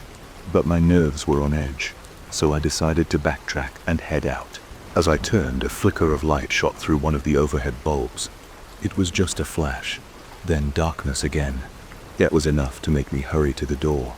I pulled on the handle ready to leave, but it jammed. It wouldn't budge, like someone had sealed it from the outside. My throat tightened and my palms got sweaty. I tried again using my shoulder to push. Still nothing. I walked back up the aisle searching for another exit. The only other door was at the far end. I approached it carefully, shining my phone's flashlight in front of me. As soon as I reached the door, I heard a loud screech from the speakers above me. It made my ears ring. I crouched down, clamping my hands over my head. The screech disappeared, replaced by faint murmuring that sounded like people talking. I couldn't make out the words, but it definitely sounded like a group. Then it cut off. Dead silence again. My heart was pounding so hard I could hear the rush of blood in my ears. I grabbed the handle of the second door. It opened about an inch, then slammed shut as if pulled by an invisible force. My hands were shaking, so I tried again, but it wouldn't give.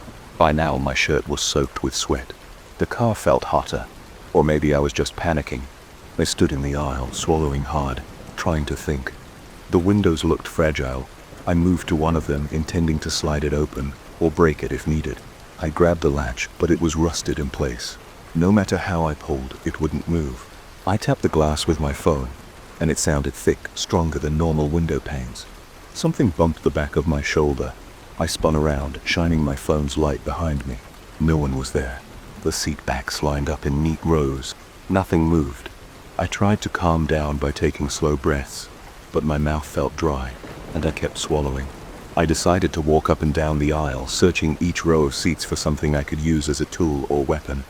I found an old metal pipe under a seat near the center. It looked corroded, but solid enough to smash a window if I put enough force into it. I walked to the nearest window and swung the pipe at it. The glass vibrated but didn't break. I hit it again. It cracked slightly. Then I heard a weird humming from the ceiling. The lights flickered.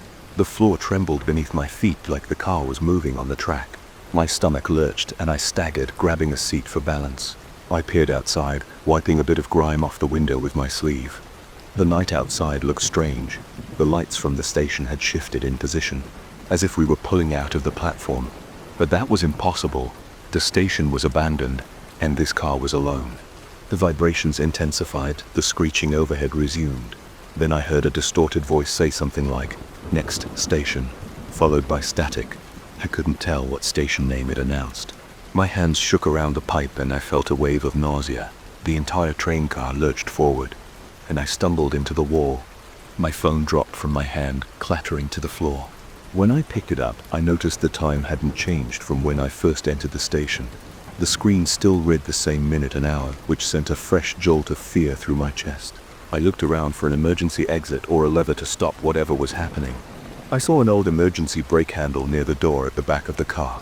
I moved towards it, but the overhead lights flashed and a shadow crossed the aisle. It happened so fast that I only caught a glimpse of a shape. It looked like a person. My breath caught in my throat. I stepped towards the aisle, shining my phone's flashlight into the seats.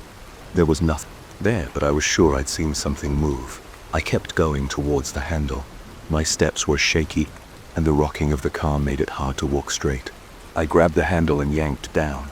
It didn't move. I pulled harder, but it felt locked in place. Frustration built in my chest, and I tried once more with all my strength, but it wouldn't budge. Suddenly the overhead lights blinked, and the corridor filled with a loud thumping noise. It sounded like heavy footsteps running through the aisle, but I couldn't see anyone. I turned in circles, pointing my phone in every direction. Nothing showed up in the beam of light, yet I felt the weight of each footstep vibrating through the floor. I started shouting, demanding to know who was there. Nobody answered. The thumping got louder, and then stopped abruptly. My own breaths felt ragged and shallow. I forced myself to move forward, searching for another exit or maybe a hatch in the floor. The seats were all bolted down, but I spotted a narrow door near the corner, possibly leading to some electrical panel. I tried it, but it was locked. I banged the pipe against it and the door dented slightly, but it didn't break open. My senses felt overloaded. The entire car swayed and the windows rattled. The overhead speakers crackled again, announcing stations with muffled voices. I couldn't understand. I could feel my pulse in my throat. My temples ached. A strong smell of burning wires seeped in, and I saw smoke drifting from one of the broken light fixtures. I coughed, waving my hand in front of my face to clear the air. My eyes watered, but I refused to stop. I had to keep looking for a way out. I reached the front of the car near the operator's booth. The door to the booth was closed, so I twisted the knob and it opened to my relief. Inside, I found a small panel with various dials and switches. The windshield at the front was so dirty that I could barely see outside. I wiped a spot with my sleeve and saw darkness rushing by. It felt like the train was speeding through a tunnel. My head spun. I knew we couldn't be in a tunnel. The station was near open fields, but the view through the window showed walls on each side, as if we were underground. I ran my fingers across the controls. Most were rusted. A couple of switches moved when I touched them, but nothing happened. There was a small lever labeled power, so I tried pushing it down. The train's lights flickered and the static from the speakers grew louder. I moved it back up, and the flickering stopped. My heart was pounding against my ribcage. My stomach felt hollow. I wanted to find a brake or something similar. I only saw an unlabeled red switch near the bottom of the panel, so I flipped it, and a loud hiss came from under the floor. The car jolted, and for a second I thought it might come to a stop. Then it lurched again, throwing me against the operator's chair.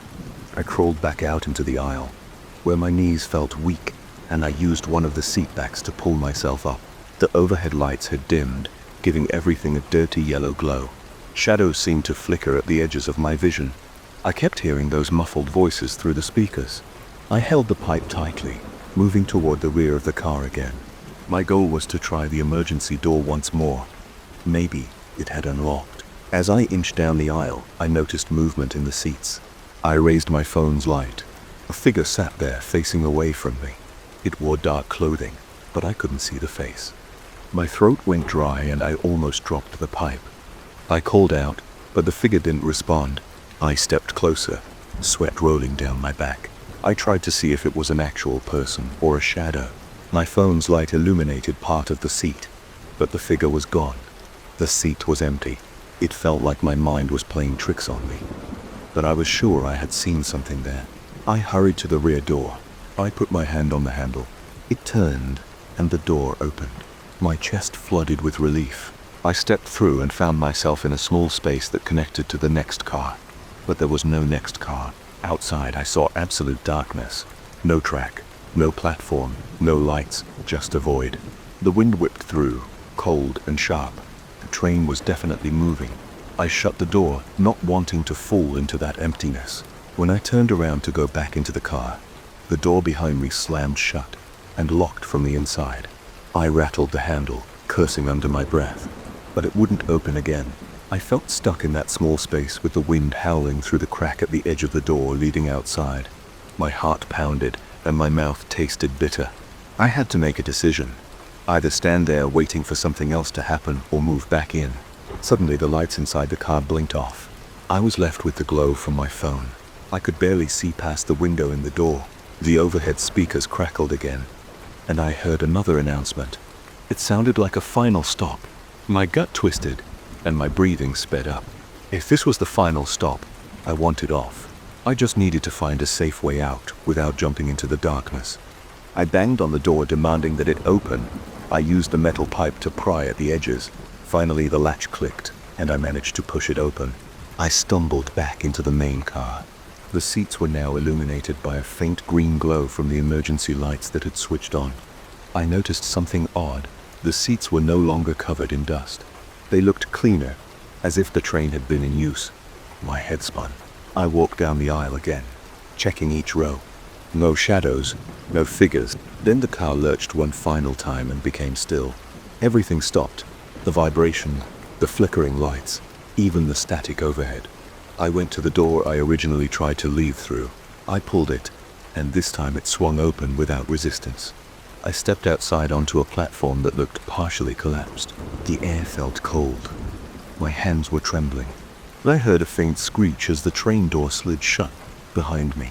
When I turned back, the car looked battered and old again, just like when I first found it. No glow from inside, no sign of motion. It was just sitting there on the track. I glanced around. The station looked abandoned and silent. My phone screen had updated to the correct time again, hours later than when I first entered. I felt unsteady on my feet, but managed to walk away from the train car. I glanced behind me a few times, expecting it to move or vanish, but it stayed right there, looking dead and empty. I climbed the ramp back into the main station. When I reached the exterior door, I was surprised it wasn't jammed. It opened easily. Outside, the rain had stopped. The lot was just as broken and dark as when I first got there, but at least I felt safer. I rushed to my car, started the engine and left. My hands were still shaking as I drove onto the empty road. I kept looking in the rearview mirror, worried I might see headlights from a phantom train behind me, but there was nothing except darkness and wet pavement. Once I got home, I sat in my car for a long time trying to steady my breathing. I didn't sleep at all that night. I still have no explanation. The station remains there, locked in its ruin, and that train car is probably still on that track. Sometimes I wonder if it was all in my head, but I felt every bump hurt every echo, and saw every flicker. I've told a few people about it, but they shrug it off. I haven't gone back. I have no desire to see if that train would take me somewhere else again. I'm done with that place. I have enough nightmares. And whenever I hear the faint crackle of static or the sound of distant tracks, I freeze up and remember that long night inside a single haunted train car that seemed determined to move on its own route. I'm not going near it again. I walked into that old office on a Monday morning. The real estate company I worked for wanted the place cleaned and ready for some inspection. The building stood on a quiet block, and the front door creaked when I pushed it open. I remember looking around and feeling something strange in the air. My arms had goosebumps, and I hadn't even started sweeping yet. The hallway smelled stale, like no one had walked through there in a long time. The paint on the walls was peeling, and the overhead lights buzzed whenever I switched them on. I decided to ignore the uneasy feeling in my stomach, but it never went away. I started my routine with a quick look at each room. The first office had old desks stacked in the corner. The second office had a few chairs scattered around. The third office had a big shelf against the wall, and I noticed a thick layer of dust covering the shelves and furniture. I coughed a couple of times. The air felt heavy. I opened a window, but it didn't help much. I saw dust motes floating in the sunlight. Each small speck drifted slowly, and my eyes started burning after a few minutes in there. I remembered thinking I should get a mask from my car, but I felt impatient. I just wanted to finish this job quickly. I grabbed a broom and started sweeping the hallway, then worked my way into the first office. As I moved the broom back and forth, I heard a soft vibration in the air. It wasn't a loud noise, more like a low hum in the walls. I stopped sweeping for a moment and listened. The hum disappeared, so I shrugged it off and got back to work. When I swept the dust into a pile near the door, I glanced at the surface of an old wooden desk. The dust clumped together in a shape that made me pause. It looked like a face staring at me with faint outlines where the eyes and mouth should be. My heart rate shot up for a second, but the shape fell apart when I moved closer. I told myself it was just my imagination. I moved on to the second office. There was an old sofa along the wall. The cushions were torn and dust covered the entire thing. When I swiped my hand across the top cushion, I saw a faint image in the dust again, like two eyes watching me. I froze. I stepped back and rubbed my eyes. The outline faded and the dust scattered with my movement. My palms started sweating. I decided to open another window to let in fresh air, but the windows were stuck. I had to shove them hard to make them budge. Fresh air flowed in, and I tried to shake off the anxiety. I kept telling myself it was just random patterns in the dust. After that, I walked toward the third office, the one with the big shelf. As soon as I walked in, I felt that same vibration in the air. It seemed stronger there. The walls looked discolored near the ceiling. I set down my broom and started wiping the shelf with a rag. Each swipe sent dust floating around. As I wiped the top surface, I spotted a partial face forming in the scattered dust again. This time it looked more detailed. I saw the curve of a forehead and part of a nose. I felt my throat tighten, and I backed up a step. My breathing sped up, and my hand shook a bit. The face disappeared when the dust settled. I tried to distract myself with my phone. I wanted to take photos of the rooms before and after cleaning. That's part of the procedure sometimes, especially with older properties. I snapped a few shots in the first 2 offices without a problem. Then, I took a picture of the shelf. On my phone screen, the image looked blurry, like the camera couldn't focus. I tried again. The second photo showed a twisted shape where the dust had been. It looks like a distorted expression of pain, maybe anger. The details on the shelf appeared wavy, and the edges of the photo were dark. I felt a chill run down my spine. I checked my phone's lens and saw no dirt on it. I took more photos around the room, but every single one looked distorted in a strange way. I left that office and took a short break in the hallway. My breathing was unsteady, and I felt sweat rolling down my forehead. I leaned against a wall and tried to calm down. My heart was racing, and my chest felt tight. I looked at my phone again, flipping through the images. The first office looked fine. The second office looked fine. The third office images were all messed up. I wondered if maybe the camera sensor was malfunctioning under the lighting in that room. I drank some water and decided to power through. I came back into the third office and started sweeping under the big shelf. The dust piled up in large clumps. It looked thick and heavy, like it had been building up for decades. The broom made a scraping sound on the wooden floor. At one point I heard a soft whisper near my ear. I jumped and spun around, but there was no one there. My hand trembled and my mouth felt dry. I stood still and listened. The room was quiet. I walked over to the window, but it was stuck like the others. I tried not to panic. As I continued cleaning, I noticed a faint tapping sound behind the shelf. It was rhythmic, like something knocking from the other side of the wall. I pressed my ear against the wallpaper, and the sound stopped. My stomach churned. I felt a headache forming. I couldn't pinpoint what was happening, but I felt a strong urge to get out of there. I checked the time on my phone. I had only been there for about 2 hours, and I still had the rest of the office to clean. I considered leaving and coming back another day, but I hated the idea of dragging this out. I moved on to the next room, which was smaller. There was a single filing cabinet and a broken computer desk. The dust on the filing cabinet door seemed to shift whenever I looked away. I thought it was a trick of the light. I wiped the cabinet with a damp cloth. The dust clung to the cloth and formed thick layers. My nose started itching, and I sneezed a few times, my eyes tearing up. As I turned to throw the cloth into a trash bag, I saw a shape on the filing cabinet door. It looked like a face again, but more pronounced this time. The eyes were narrowed, and the mouth was open. It was gone in a second, but my heart thumped hard in my chest.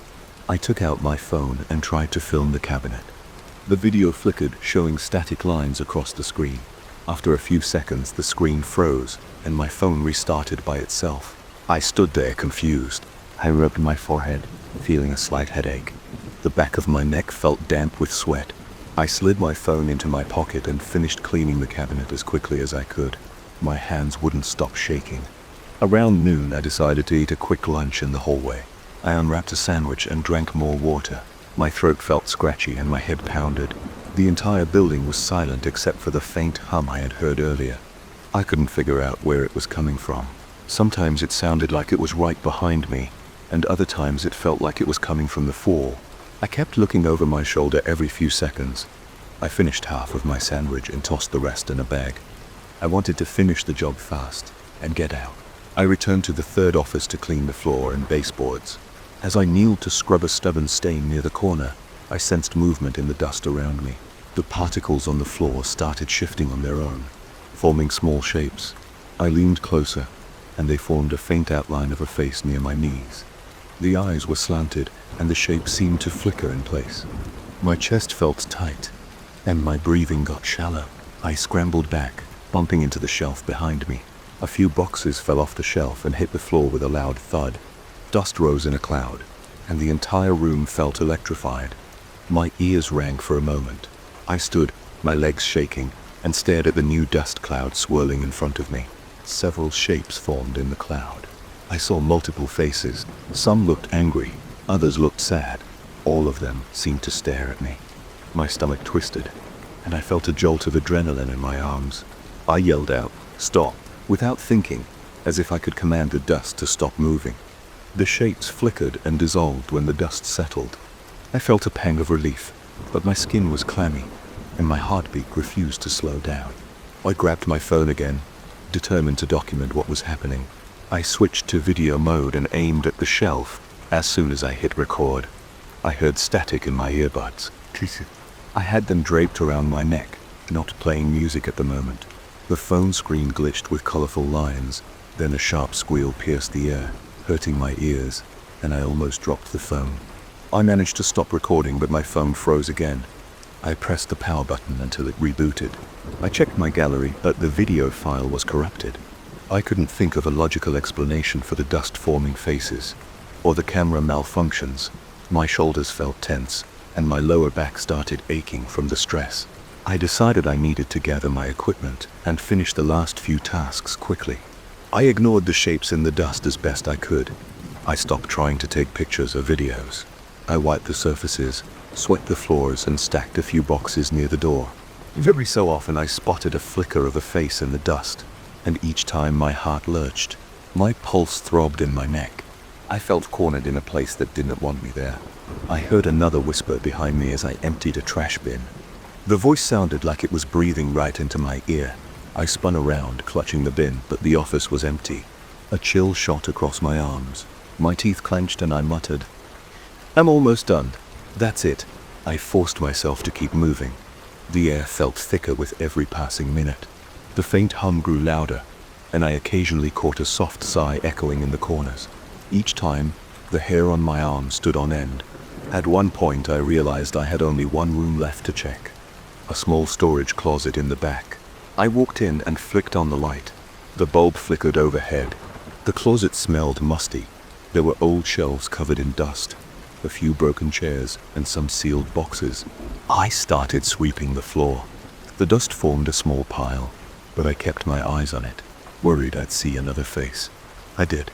It appeared near the top of the dust pile. A quick flicker of a mouth, twisted in anger. My breathing got shallow, and I slammed the broom handle down. The shape scattered. Suddenly, the overhead bulb went out, leaving me in near darkness. I stumbled forward and nearly tripped over a box. I fumbled for my phone's flashlight. When I turned it on, I saw dust swirling in the beam.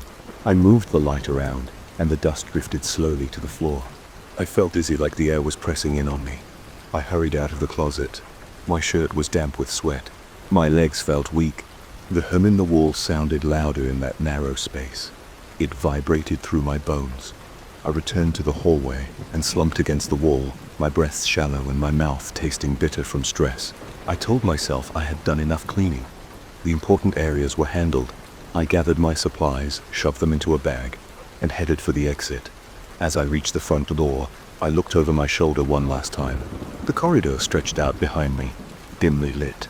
I saw a small swirl of dust near the far end, which looked like a partial face. I heard a quiet sigh echo through the hallway. My entire body tensed, and I rushed outside. Once I was outside, the sun felt harsh on my eyes, and the wind hit my face. I took a moment to breathe.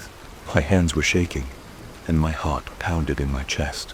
I locked the front door and stepped back to look at the building. From the street, it just looked like an old, empty office.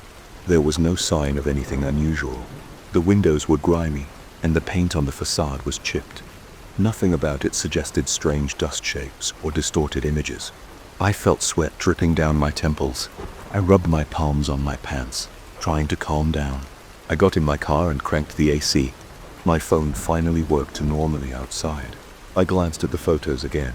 The ones from the first two offices still looked fine. The ones from the third office showed those warped shapes and angry expressions. No matter how many times I looked, I couldn't explain them. I felt a sense of relief being away from that place, but I also felt a lingering tension in my gut. Something in that old office felt awake, like it didn't want anyone disturbing it. I realized I didn't care about a logical explanation anymore. I just wanted to stay away from that building. My entire body was sore and my eyes burned. On the drive back, I kept checking my rearview mirror. I half expected to see faces forming in the dust on my dashboard, but the car stayed normal. My breathing eventually steadied, but my muscles remained tense the whole ride. When I got home, I left my cleaning supplies in the trunk and went straight for a shower, hoping the hot water would wash away that feeling of being watched. I stared at the bathroom tiles and replayed everything in my mind. I decided I would talk to my boss the next morning and maybe get someone else to handle any remaining cleaning tasks. I never went back to that old office. I finished my report, turned over the keys, and told my boss that place was ready for inspection. I didn't tell him about the faces or the weird camera distortions. I just said it was dusty and the lighting was poor. I didn't want any questions. Sometimes I look at those photos on my phone and wonder what was really happening in there. I still can't figure it out, but I remember the feeling of that dust shifting on its own. I remember the whispers, the tapping inside the walls, the low hum in the air, and the strange shapes that appeared every time I tried to clean. I can't shake the thought that there was something in that building, something old and restless, and that my cleaning disturbed it, but I don't plan on going back to find out. I still remember the first time I saw those shapes on the shower curtain. I was in a hurry that morning trying to get ready for work in my new apartment, and I noticed these strange abstract lines scattered across the plastic. At first, I didn't think much of it. It looked like something a bored person might draw with a permanent marker, random swirls with no purpose. But something about those markings stayed in my head. I felt a slight shiver when I passed by them to grab my towel. I didn't know why. I told myself it was just a draft from the window. I had moved into this small apartment the day before. It was all I could afford after I changed jobs and had to relocate.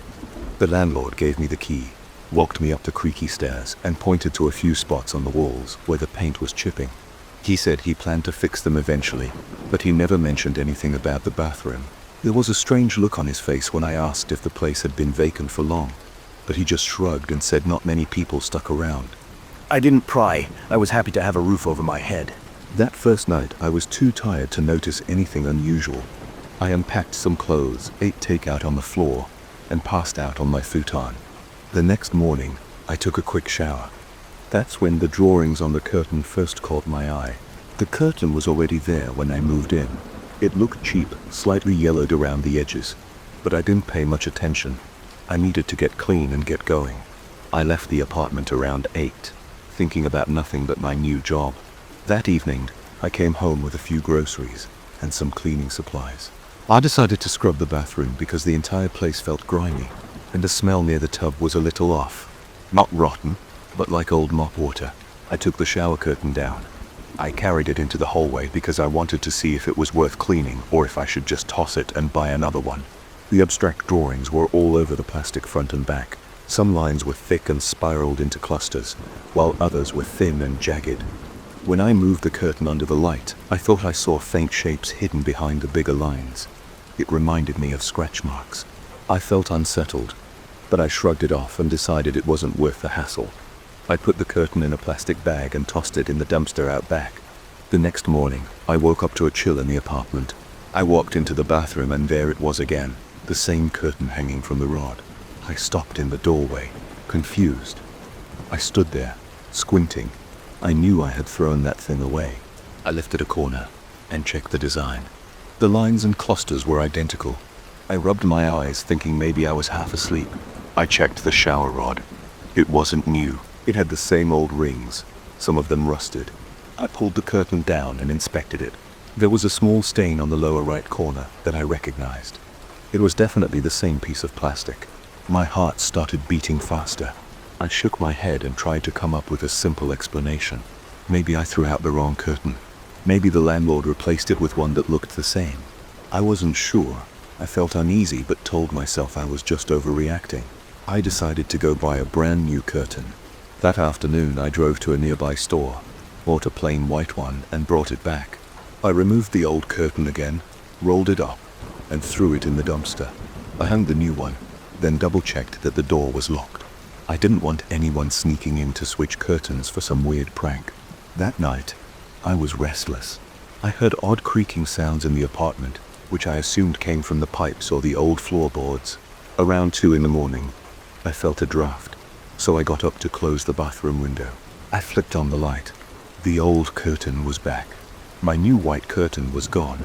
I stood there staring at it. A chill spread from my spine to my arms. My mouth went dry and my heart pounded. I yanked the shower curtain down.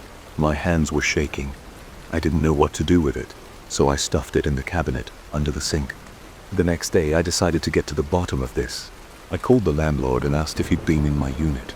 He sounded half asleep, said no, and mumbled something about previous tenants. He said some people like to talk about weird things that happened, but he never believed them. I asked what he meant, and he said it's nothing. Old rumors. That's all. I pressed him for details, and he hung up. I spent the next hour pacing around my living room. Finally, I went down to the basement, where there were some old storage rooms. I thought maybe I'd find some leftover junk from the previous tenant that could explain all this. I found boxes of old newspapers, a few old chairs, and some dusty lamps. No sign of anything that looked connected to my shower curtain. Over the next few days, I tried to ignore the problem. I used the new curtain I dyed, but whenever I showered, I felt uneasy. I noticed odd shadows on the walls. I noticed the temperature in the bathroom felt colder than the rest of the apartment. One night I saw a flicker of movement through the steam. I jerked around. Nothing was there. I stepped out of the tub and I saw water drops forming patterns on the tiles. I wiped them away, but they kept forming. My skin felt clammy, and I kept glancing at the cabinet under the sink. I knew that old curtain was still in there. A few nights later, I couldn't sleep again. Around midnight, I decided to grab the old curtain and check it carefully. I wanted to see if there was a name or a signature. I turned on every light in my living room and spread the curtain on the floor. I got down on my knees and ran my fingertips along the surface. The lines were slightly raised. Then I noticed something new. When I breathed on it, sections of the design became clearer. I leaned in and breathed softly. Different lines appeared, forming shapes. I did it again, and I swear they looked like faces. They weren't friendly. Their eyes were empty, and their mouths were wide, like they were screaming in silence. My body tensed up. A surge of panic kicked in. I folded the curtain fast and shoved it back under the sink. The next morning, I woke up feeling drained. My arms felt heavy, and my head pounded. I stumbled into the bathroom to splash water on my face. The air was cold. I turned the hot water on, letting the sink fill. That's when I noticed the new curtain was gone again. Instead, the old curtain was back on the rod. Steam rose from the sink, and I saw the lines shift on the plastic like they were alive. I backed out, turned off the faucet, and closed the bathroom door. I took a few deep breaths and opened the door again. The lines were still there, but they weren't moving. But I felt lightheaded. I needed fresh air, so I grabbed my coat and left for a walk. I ended up at a local cafe. While sipping coffee, I looked up any history about the apartment building. I found a few references on a local forum. One person mentioned a tenant who used to talk about washing spirits away in that building.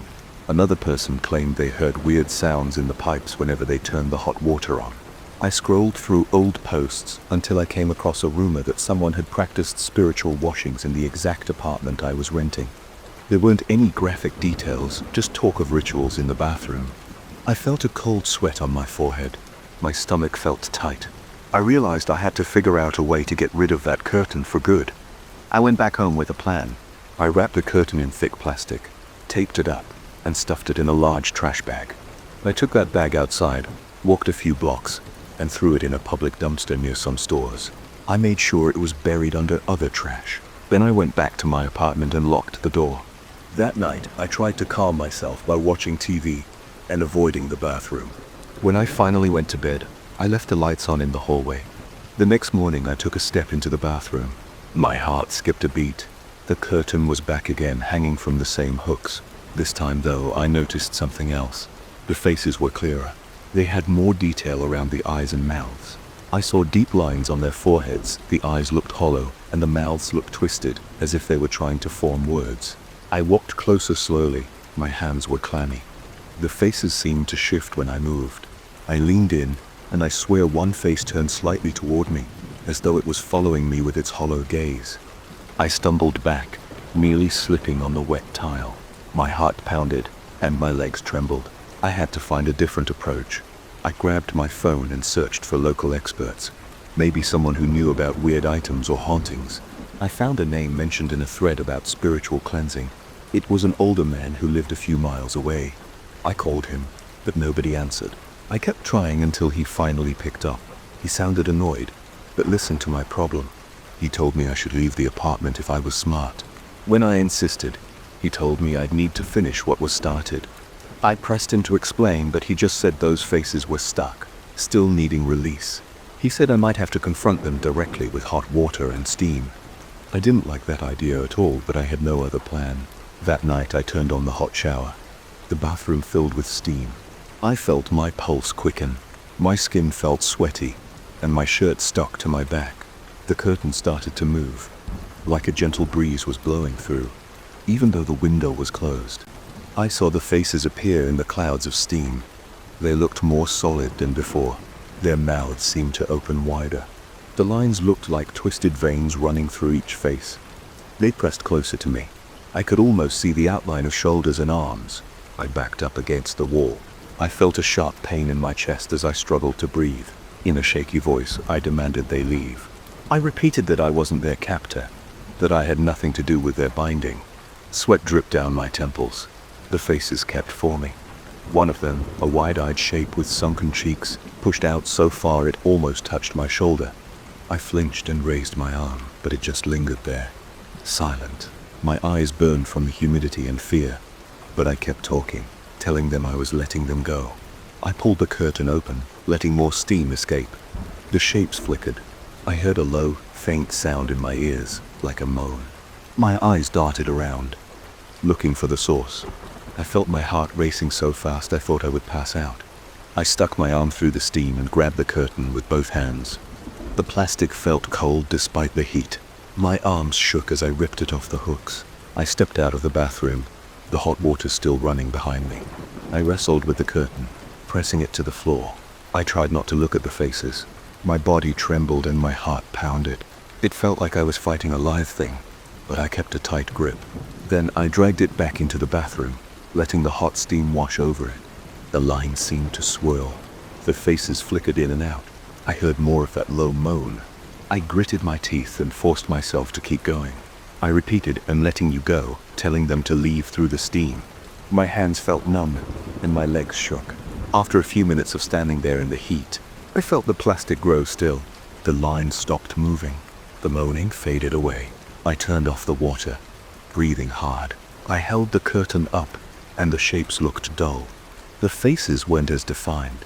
I carried it outside. My clothes were soaked with sweat and water. I walked to the backyard, found a metal garbage can, and placed the curtain inside. I lit a match and held it against the edge of the plastic. It melted slowly.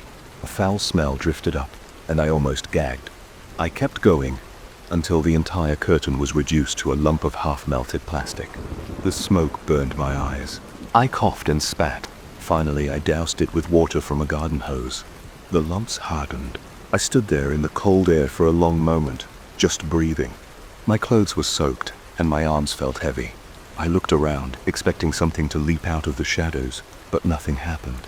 It was quiet. I left the melted plastic in the can and went back upstairs.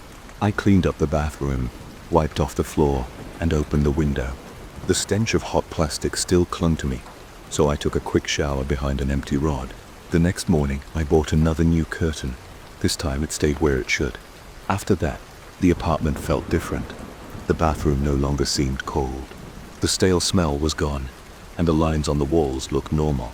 I slept through the night for the first time in ages. No more strange shadows, no more moaning. I still think about those faces sometimes. I wonder if they ever left or if they simply dissolved along with the plastic. But I try not to dwell on it. I threw out that can a few days later and never looked inside again. The landlord never asked me about anything. I kept living there until my lease was up, and then I moved on. I never saw that old curtain again. I moved into this place because it had a built-in studio in the basement. The listing showed photos of weird old instruments lining the walls. I'd never seen a property quite like it before. I felt a pull to check it out in person. I needed extra space for my amateur recordings. It seemed perfect. The house itself looked normal from the outside. 2 stories, chipped paint, and a small yard with untrimmed bushes. But the real highlight was the studio in the basement. I didn't pay attention to the faint smell of damp wood or the flicker of the overhead lights. I was too excited about the equipment. Once I stepped inside the studio, I realized the photos hadn't captured everything. There were instruments I couldn't even name. Some looked like old string instruments from distant countries. A few were brass, but shaped in ways I'd never seen there. One corner had something that looked like a small organ. There were also drums with symbols carved into their shells. Everything smelled like dust and old varnish. There was a set of guitars hanging on the wall, and each had a distinct look. One had a fretboard made of some dark wood, and the body looked uneven as if someone carved it by hand. Another had strange metal inlays along the neck. I remember running my hand over its strings and feeling a kind of static under my fingertips. It was barely noticeable, so I thought it might just be static electricity in the dry basement air. The next day, I brought in my own gear, a basic laptop, an audio interface, and a few microphones. I also dragged in some cables, stands, and a small keyboard I'd saved up for. I wanted to test everything right away, so I plugged in one of the old guitars and strummed a simple chord. The sound that came through my headphones felt oddly layered. I heard my chord but also heard this faint, dissonant echo. I took off my headphones and listened to the room itself. The same strange echo repeated for a moment like a barely audible whisper. It made the hairs on my arm stand up, but I shrugged it off. I thought maybe the room was bouncing sound in an odd way. Over the next few days, I explored more of the studio. I tuned up some of the other stringed instruments. There was a small harp-like contraption that sat on a table near the corner. Its strings were thin and produced a quiet, fragile tone. While I was tightening the pegs on it, I kept hearing a slight hiss behind me. Whenever I turned around, there was nothing there. The overhead light stayed on and buzzed softly. I told myself I was just paranoid. New house, new sounds. It took time to get used to it, but in the back of my mind I knew something felt off. One evening I decided to record a short improvisation. I set up a microphone, pressed record, and started playing that weird harp-like instrument. The melody was a little rough. I was still figuring out how to hold my hands on those strings, but about halfway through, I heard a low whisper through my headphones. I stopped and looked around. The basement was empty. I pushed the headphones away from my ears and listened. No one else was there. The only noise I heard was my own breathing. I replayed the recording. My heart skipped when I heard the whisper again. It was faint, but I could tell it formed some sort of note that matched the melody I had been playing. It almost sounded like a voice singing along in a rough, scratchy tone. I didn't know if it was a technical glitch or something else. My mind started racing with logical explanations. Maybe I had some interference in the cables. Maybe there was a short in the mic. I told myself I'd switch out the mic and try again the next day. I woke up early and went back down to the basement. The air felt heavier than before, like there was a stale smell hanging around the instruments. I tested another mic and also tested a different audio interface. I picked up a small drum this time, a little hand drum with a thick hide. I tapped on it a few times. The tone was hollow, resonant, and had a slight ring to it. It sounded normal at first, but after I started a steady beat, I noticed the same kind of whisper in my headphones. It was quiet, almost hidden by the drum, but it was there, matching each thump with a barely audible hum. I felt my palms sweat, my heartbeat sped up, and I could feel a sharp tension in my shoulders. My throat got dry. I stopped playing, turned off everything, stepped outside the studio, and took a few deep breaths. I tried to calm down. Then I grabbed my phone to listen back to the recording. Sure enough, there was a faint voice behind the drum. The sound gave me chills. It felt like someone was standing right next to me, mumbling a half-formed melody. That evening I started thinking about whether I should stay in this house at all, but I'd already signed the lease. I was stuck here for at least a year. Over the next week, I noticed other odd things.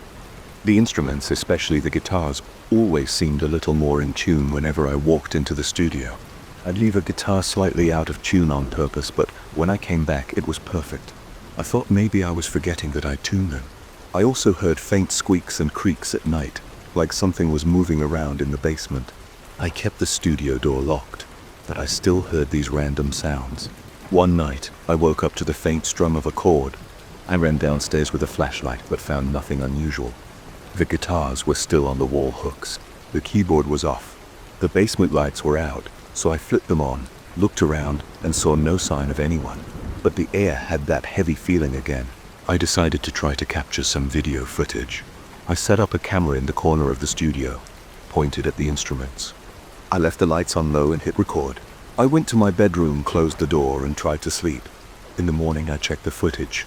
For the first hour, nothing happened. Then, around 2 a.m., I saw a slight flicker on camera. It was a small shift in the lighting near the old organ. The shadows around it seemed to move as if someone brushed by, but there was no shape or figure.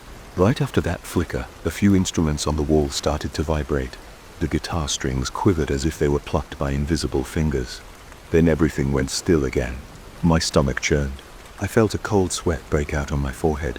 It was real. I wasn't just imagining it. I spent most of that day pacing around my living room, trying to decide what to do. I didn't want to call anyone and sound like a crazy person. I also didn't have the money to break my lease. A part of me felt drawn to keep experimenting, as if there was some creative potential here. I ended up going back into the studio that afternoon. I set up 2 mics, one near the guitars and another near the organ, and I began recording an improvised jam session. I used their old guitar with metal inlays. The tone was warm, but there was an underlying hiss. As soon as I started playing a slow progression, I heard a whisper again, this time a bit clearer. It was following the notes. My heart pounded, but I kept playing, though I wanted to see what would happen. The whisper grew louder, layering on top of my notes almost like a second instrument. When I stopped playing, the whisper hung in the air for a moment. My hands shook as I set down the guitar. Then, without warning, one of the other guitars on the wall strummed a single chord by itself. I jumped back. My foot bumped into a stand and I nearly fell over. That chord rang out, clear as day, and it sustained longer than any normal guitar chord should. My hair stood on end.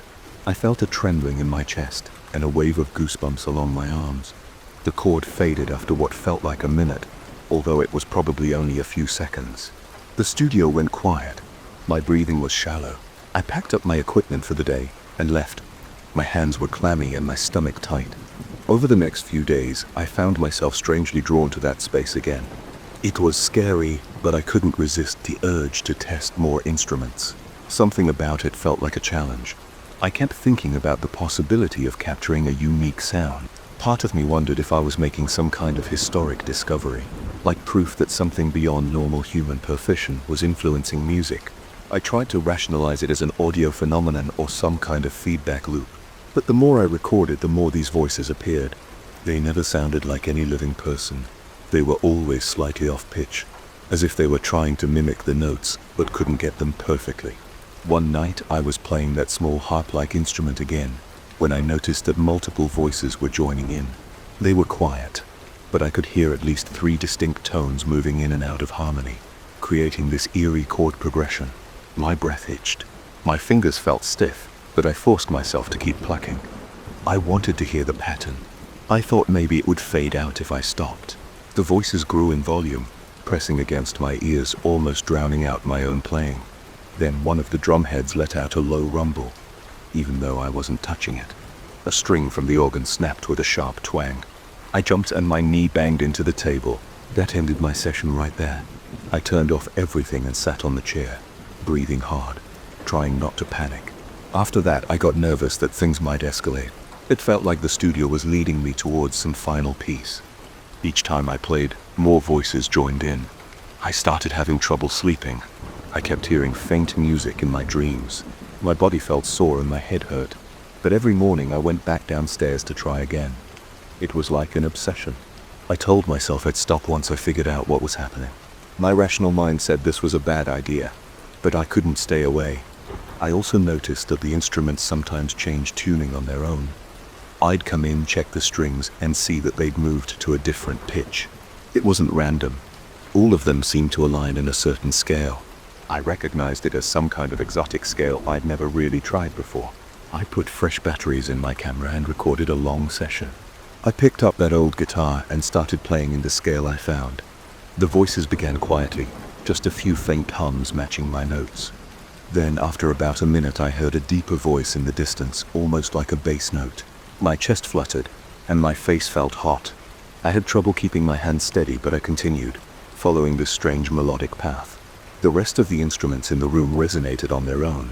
The organ pipes rattled, the drums vibrated, and I could see the harp strings shifting slightly, as if someone were tuning it.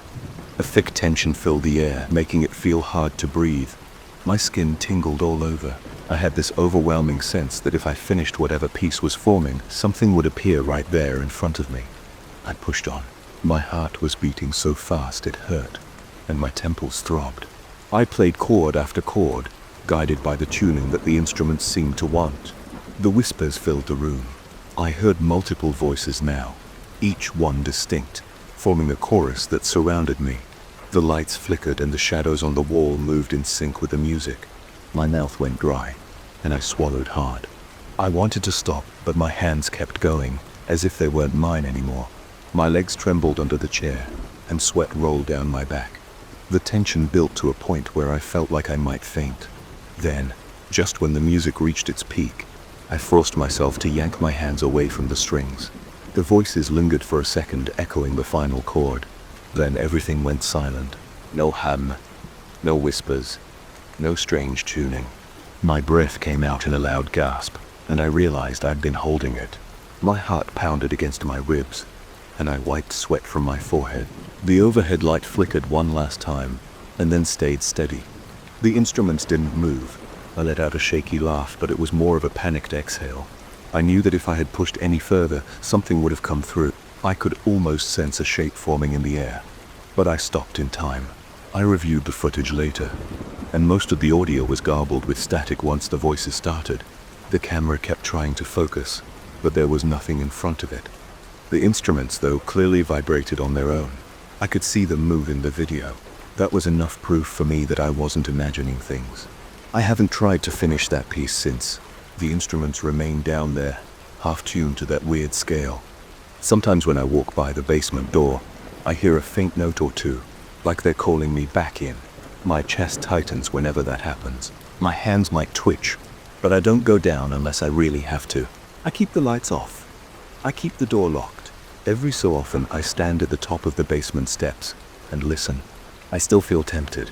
Part of me wants to hear what would happen if I let the music complete itself, but another part feels sheer dread. My body reacts with a surge of adrenaline, and I get that feeling of pins and needles along my neck. For now, I'm not playing. In trying to ignore the voices and ignore the instruments that keep themselves in perfect pitch, I'm not sure how long I can hold out, but for now, I avoid it. I don't want to see whatever is waiting for me in that basement. I don't want to give it shape. I don't want it to step forward into the light. So that's the story of my house, and the studio underneath it. I moved in for the convenience and got something else entirely. I record regular music upstairs in my living room now, using just a small rig in my laptop. It's not the same as having a full studio, but I feel safer. The basement is always there though. Sometimes I think I hear a small chord or a light hum drifting up through the floorboards. When that happens, my heart picks up speed, and I walk outside for fresh air.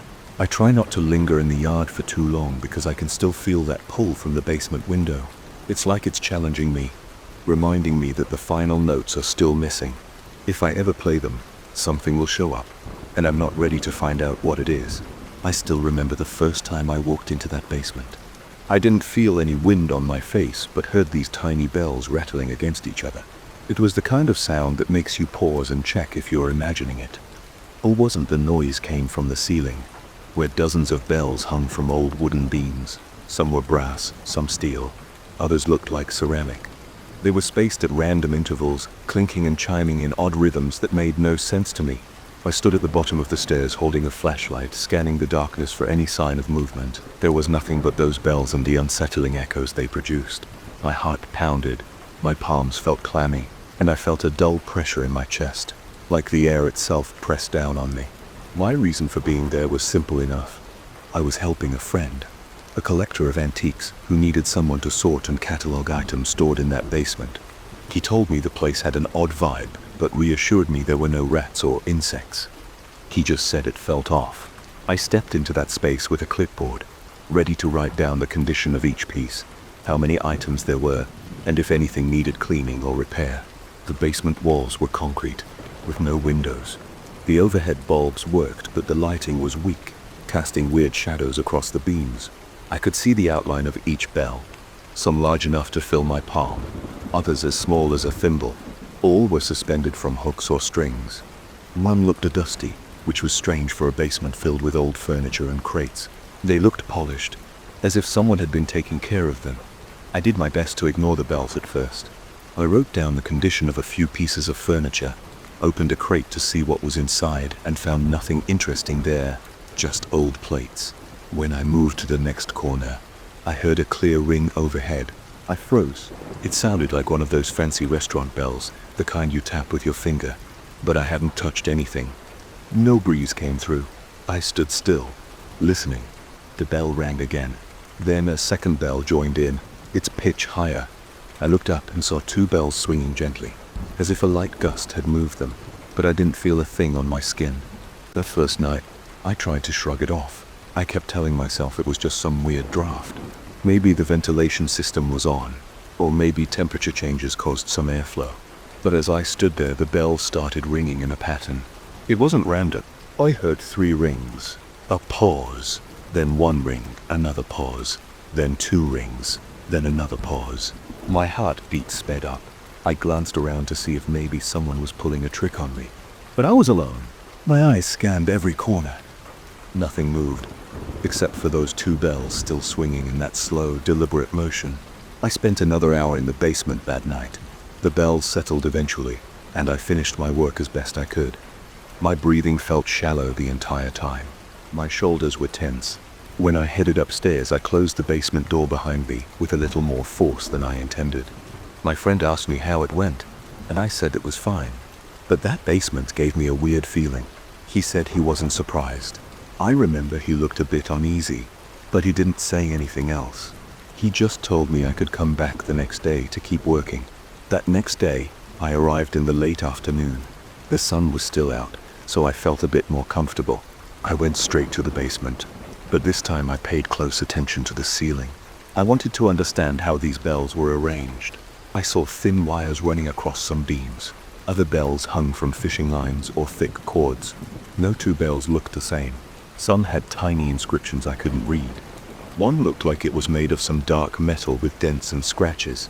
Another seemed to be some kind of silver alloy. They all had different shapes, some elongated, others round. While I examined them, I noticed a small shelf near one of the columns. There were old notebooks stacked with care on it. I picked one up and flipped through the pages. They were full of symbols and sketches of bells. I saw lines that looked like wave patterns and random letters that formed no words. At the top of one page there was a heading, Communication Attempt Number 7. That made me pause. I flipped more pages and saw references to spirits and contact on the other side. I'm not the type of person who gets excited about supernatural stuff, but it felt unsettling. I kept reading until I found repeated references to those bells.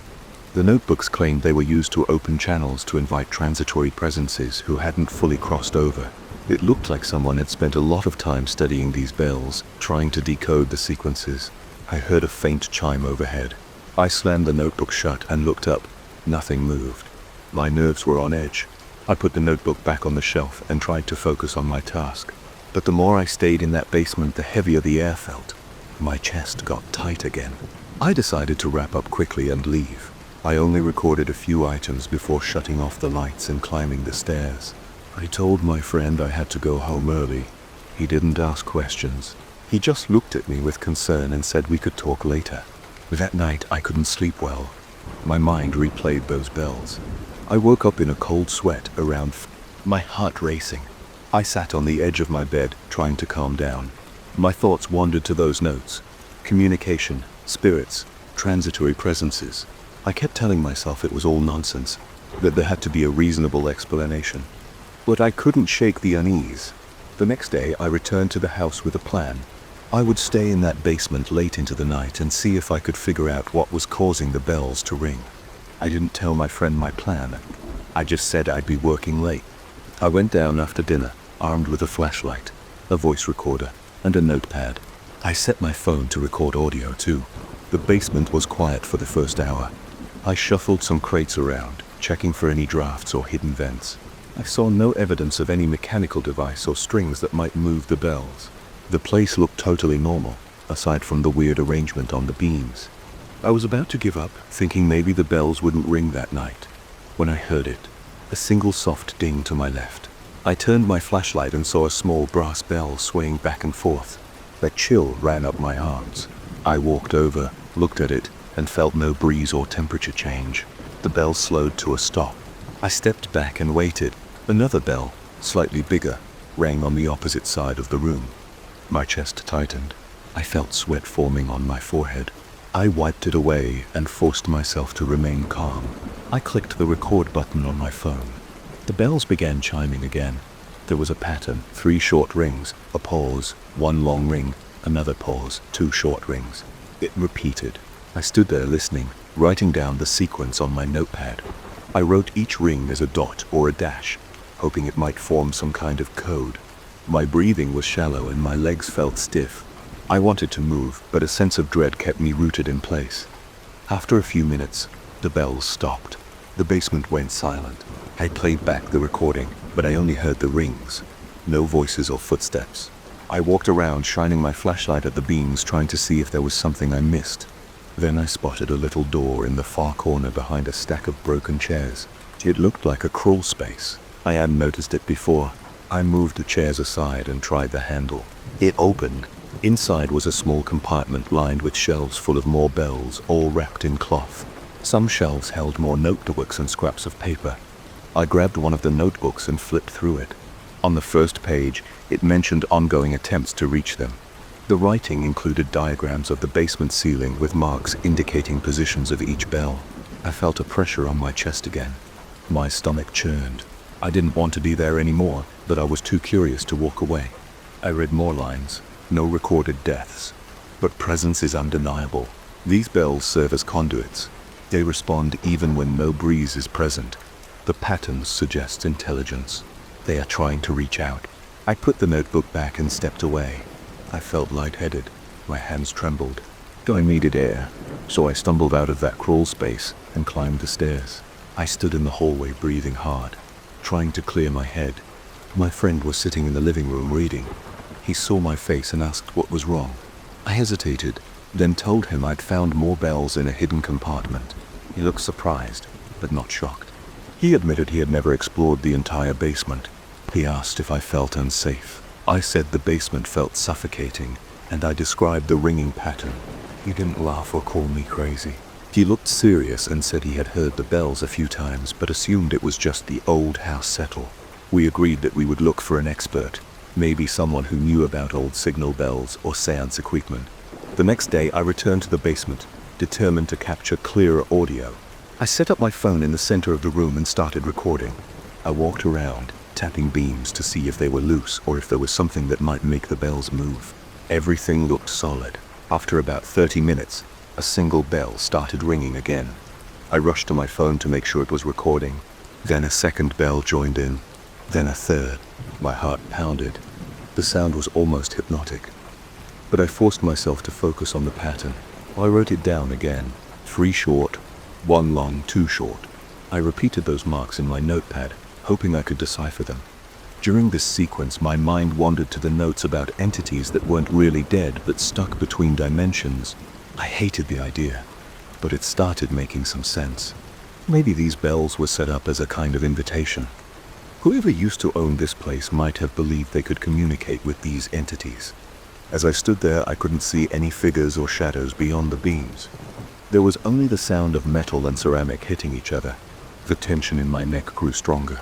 My shoulders felt tight. My mouth went dry. I tried swallowing, but a lump formed in my throat. I stayed that night until the bells went silent. Then I left the basement and reviewed my recordings on a laptop. The pattern was clear in the audio, but it still meant nothing to me. I decided to keep searching the notebooks. Over the next few days, I studied them every chance I got. Most pages were disorganized, but I found references to Morse-like sequences. I saw attempts to interpret them as letters or numbers, but everything seemed inconclusive. I saw scribbles about responding to a call, indecipherable frequencies, and tuning forks. The writer believed these bells worked as a group, resonating in a way that opened a path for trapped entities. I became convinced the bells were trying to summon something. I didn't see any actual apparitions, but I felt a suffocating presence in that basement. The air turned stale whenever the bells rang. My breathing felt harder, like the oxygen was thinning out. My friend and I decided we needed to remove the bells to break whatever was happening. We spent a whole morning taking them down. We were careful. We placed each bell into padded boxes, labeling them. The entire time we heard soft clicks and faint rings from the bells still on the beams. My friend's forehead was damp with sweat, and he looked anxious. I felt my chest tighten again. We worked quickly and got them all down. By afternoon, the beams were there, and the basement felt less eerie. But that night I heard bells in my dreams. I woke up sweating again, and I had the distinct sense that the ringing wasn't done with me. I tried to go about my normal day, telling myself I was just freaked out, but I felt a strange tug to go back down there. When I did, I found one bell still hanging. It was small, silver, and hidden behind a thick beam near the ceiling. I reached up and removed it, but as soon as I touched it, I heard a metallic rattle from the boxes behind me. My breath caught in my throat. The boxes stayed closed, but I knew I heard something inside them shift. My chest pounded like a drum. I felt my hands shaking. I took the silver bell to the living room and wrapped it in cloth. Later, I heard faint sounds coming from that basement, like someone tapping on a pipe, but no one was down there. My friend stayed in his room, and I sat in the hallway, flashlight in hand, waiting for any movement. Nothing happened except for those sporadic clicks. Around midnight, I forced myself to go down one last time. I opened the basement door. The lights were off, but I turned them on. The basement looked empty without all those bells. I heard a slow, singular chime from somewhere in the corner. I moved the crates around, looking for the source, but there was nothing. My arms tingled with goosebumps. I said out loud, "I'm done. I'm not going to engage anymore." My voice shook. My throat felt tight. I climbed the stairs, flicked off the lights, and shut the door. That was the last time I went down there. My friend eventually sold the bells to some private collectors, and he sealed the crawl space. I never found out if the patterns really meant anything, or if it was just my imagination magnifying a strange phenomenon. But I know what I heard, and I know how it made me feel. That basement still gives me a chill whenever I think about it. Sometimes I imagine those bells chiming in the darkness, calling out to something that isn't exactly dead, waiting for a response from whoever or whatever might be caught in between. And I am just glad I never found out what that response could be. I never expected to find something so unsettling in a place that looked so ordinary. I had just moved into a new apartment, hoping for a fresh start. The rent was decent. The location worked with my job, and the layout seemed fine at first glance. I saw it once before signing the lease, and nothing looked unusual. The furniture was a bit old, and there was a guest bedroom that I assumed I would barely use. I didn't question the landlord about the decor or the furnishings, even though some of it seemed outdated. I just wanted a place where I could unpack my life and move on. On my first night, I finished hauling boxes around 10 p.m. I felt exhausted. I placed most of my things in the living room and kitchen. Then I opened the door to the guest bedroom to check if there was any space for extra storage. The room had a small twin bed, a wooden dresser, and an antique rug spread across the floor. It was a deep red Persian rug with gold details. It looked worn but still sturdy. I thought it added some character to an otherwise bland room, so I left it there and figured I'd deal with it later. I went to sleep in my own bedroom that night. I was too tired to notice anything. But the next evening, after work, I decided to have a real look around. I wanted to see if there were any hidden issues. I looked at the windows, the closet, and the bathroom. Then I walked into the guest room again. That's when I noticed a dark patch on the rug. It looked like a stain, but I wasn't sure if it was part of the rug's pattern. I brushed my fingers against it. The fibers were the same as the rest of the rug, but there was a slight discoloration. It looked almost like a faint shape of someone crouching, but it was so subtle I assumed I was just imagining it. That night I had trouble sleeping. I kept thinking about that odd shape. I forced myself to ignore it, blaming my overactive mind. Around midnight, I woke up feeling anxious. I heard a soft creaking noise like gentle footsteps or a slow shuffle in the hallway. My apartment has wooden floors, so any movement can cause a creak. I sat up in bed and listened. I couldn't see anything in the dark. My skin prickled, my heart pounded. I was sure someone was there. Then the noise stopped. I felt silly and laid back down. The next morning, I checked the hallway for any sign of footprints or weird marks, but I found nothing. I spent the day trying to focus on my job. I work from home sometimes, so that evening I stayed in the living room with my laptop. At around 7, I realized I needed something from the guest room, a box of old files I had placed in the corner. When I walked in, my eyes went straight to the rug. That same patch looked darker. I turned on the overhead light to see it better. It looked like the shadow of a person leaning forward. The edges of the stain seemed blurry, but the middle was more defined. It unnerved me. My throat went dry. I tried to rationalize it. Maybe it was just the lighting, or maybe the rug was dirty in that spot. I knelt to get a closer look. I couldn't smell anything strange. The rug felt normal. I pressed on it. It wasn't damp. I decided to ignore it and grabbed my box of files. When I left the room, I felt a weird urge to look back. Something told me not to turn around, but I did anyway. The patch seemed to have a slight outline of an arm. I felt a jolt in my chest. I closed the door. Later that night, I heard a tapping sound in the hallway. It was faint, like someone tapping fingernails against wood. My heart started racing. I stood up from the couch and walked to the hall. It went silent. I checked the front door. It was locked. My windows were closed. I stepped closer to the guest room door, thinking maybe an open window in there caused some movement. The door was shut, and I didn't see any light under the frame. I reached for the knob. My hand shook. I told myself I was being ridiculous, so I turned the knob and opened the door a crack. I flicked the light on. Nothing jumped out. The bed was where I left it. The dresser was the same, and the rug was in the middle of the floor. The only difference was that the shape on the rug looked a bit bigger, almost like a crouched figure with a faint line around where the head would be. I stayed in the doorway, too nervous to step inside. Then I heard the tapping sound again, except it seemed to come from the rug itself, like something inside it was scratching to get out. My throat tightened. I closed the door and backed away. I spent that night on the couch with the TV turned on for some background noise. I wanted to drown out every small creak and shuffle. When I finally drifted off, I had a dream about something calling me from across the room. The voice was muffled. My chest felt heavy. I saw a shape on the floor beckoning me. I woke up with a jolt, breathing hard. I was covered in sweat. The apartment was quiet, but I felt watched. By the next day, I decided that rug had to go. I rolled it up and dragged it into the hallway. It felt heavier than I expected, almost like it didn't want to move. My arms strained. My shoulders burned. I finally got it out into the main corridor. I left it there and went back into my apartment. A few hours later, I heard a scraping sound. I looked through the peephole and saw the rug shifted a foot closer to my door. That didn't make any sense. Nobody else on the floor had come by. I would have heard them. Yet there it was, closer than before. My stomach twisted.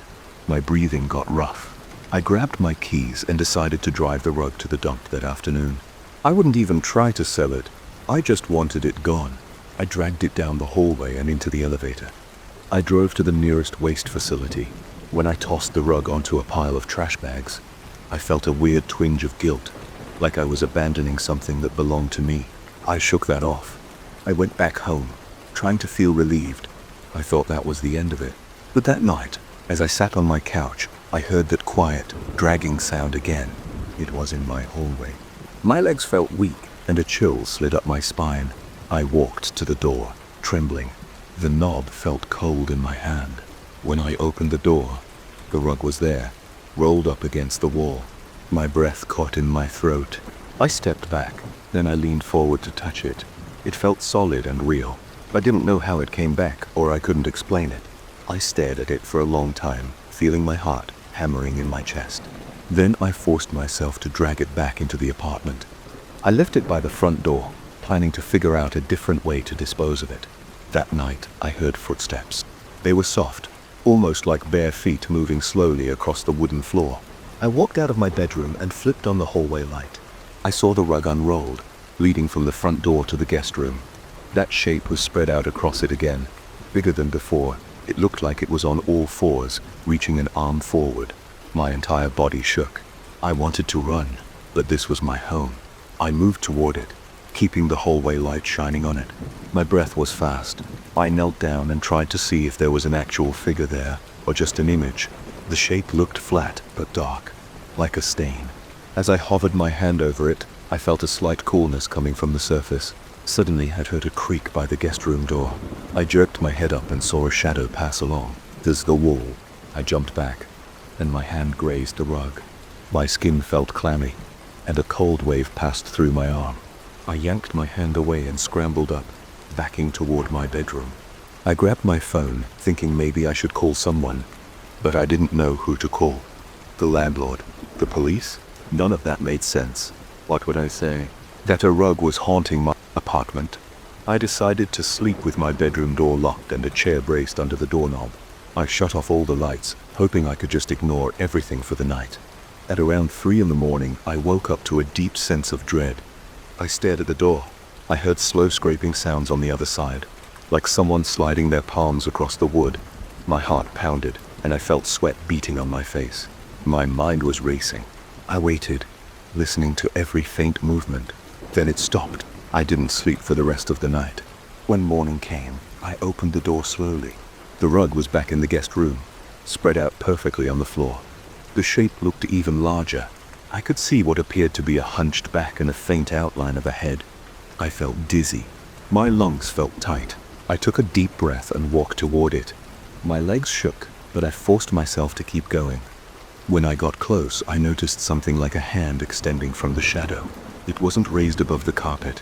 It was woven into the pattern, but it seemed to point toward me as if it were reaching. I wanted to get rid of that thing once and for all. I marched to the kitchen, opened a cabinet under the sink, and grabbed a pair of heavy-duty scissors. I stormed back to the guest room, dropped to my knees, and started cutting into the rug. The scissors jammed after the first few cuts. The fibers felt thicker than they should. I put all my strength into it, but the scissors snapped in half. I lost my balance and fell back. I crawled away, my chest heaving. The cut I made was small, maybe 2 inches, but I saw threads fraying. A strange odor rose like dust and something stale, but it was more intense than old carpet normally smells. I felt panic building. I decided to try something else.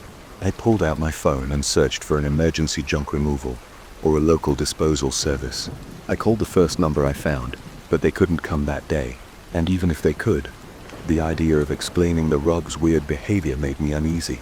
I thought about dragging it to the street and leaving it for someone to pick up, but I was afraid it would just show up in my apartment again. That sense of dread kept growing in my gut. That evening I sat in the living room staring at the guest room door. It was closed, and I swore I could see the bottom edge of the rug sticking out a bit. There was a slight gap under the door, and I thought I saw a shadow moving back and forth. I got up, clenched my fists, and opened the door. The rug was lying there. The shape was bigger than ever. It took up almost the entire center of the rug now, like a crouched figure with long arms. My throat felt tight and my eyes stung from not blinking. I stepped forward, ignoring the urge to run. I hovered my foot over the rug. I wanted to test if I could stand on that shape. My leg trembled, but I pressed my foot down. It felt cold and oddly soft, like sinking into a thick cushion. I tried to pull my foot away, but something held it in place. My calves cramped. I leaned forward, using both hands to brace against the bed. I tugged hard, and my foot popped free. I nearly fell back. I stumbled into the wall and banged my shoulder. Pain shot through my arm. I groaned and clutched it, cursing under my breath. My heart was racing out of control. I thought I would pass out. I staggered out of the room and slammed the door shut. My body was trembling. I could taste bile in my mouth. I sank to the floor, hugging my knees.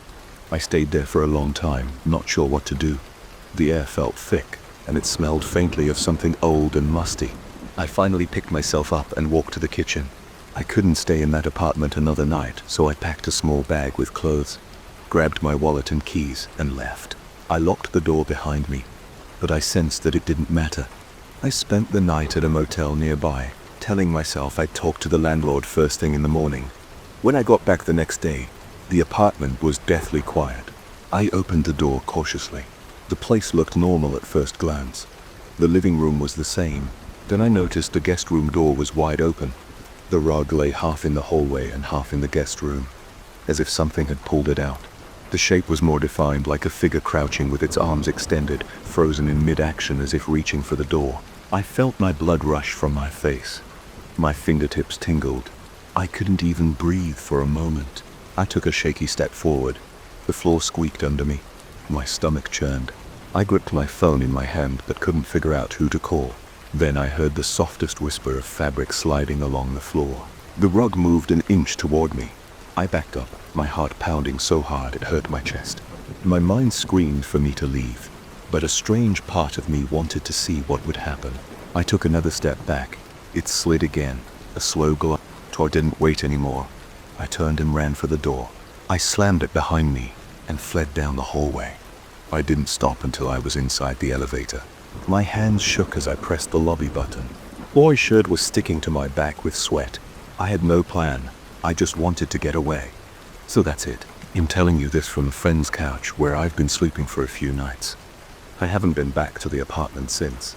I told the landlord there was a problem with the furniture, but I didn't say more than that. I have no idea what's happening in there now. Maybe the rug keeps spreading that shape until it fills the entire space.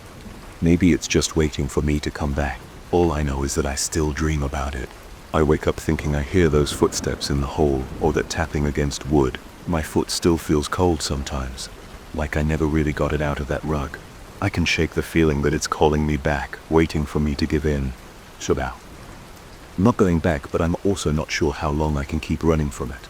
I never wanted to spend a week in an old country house during storm season, but I needed some time alone.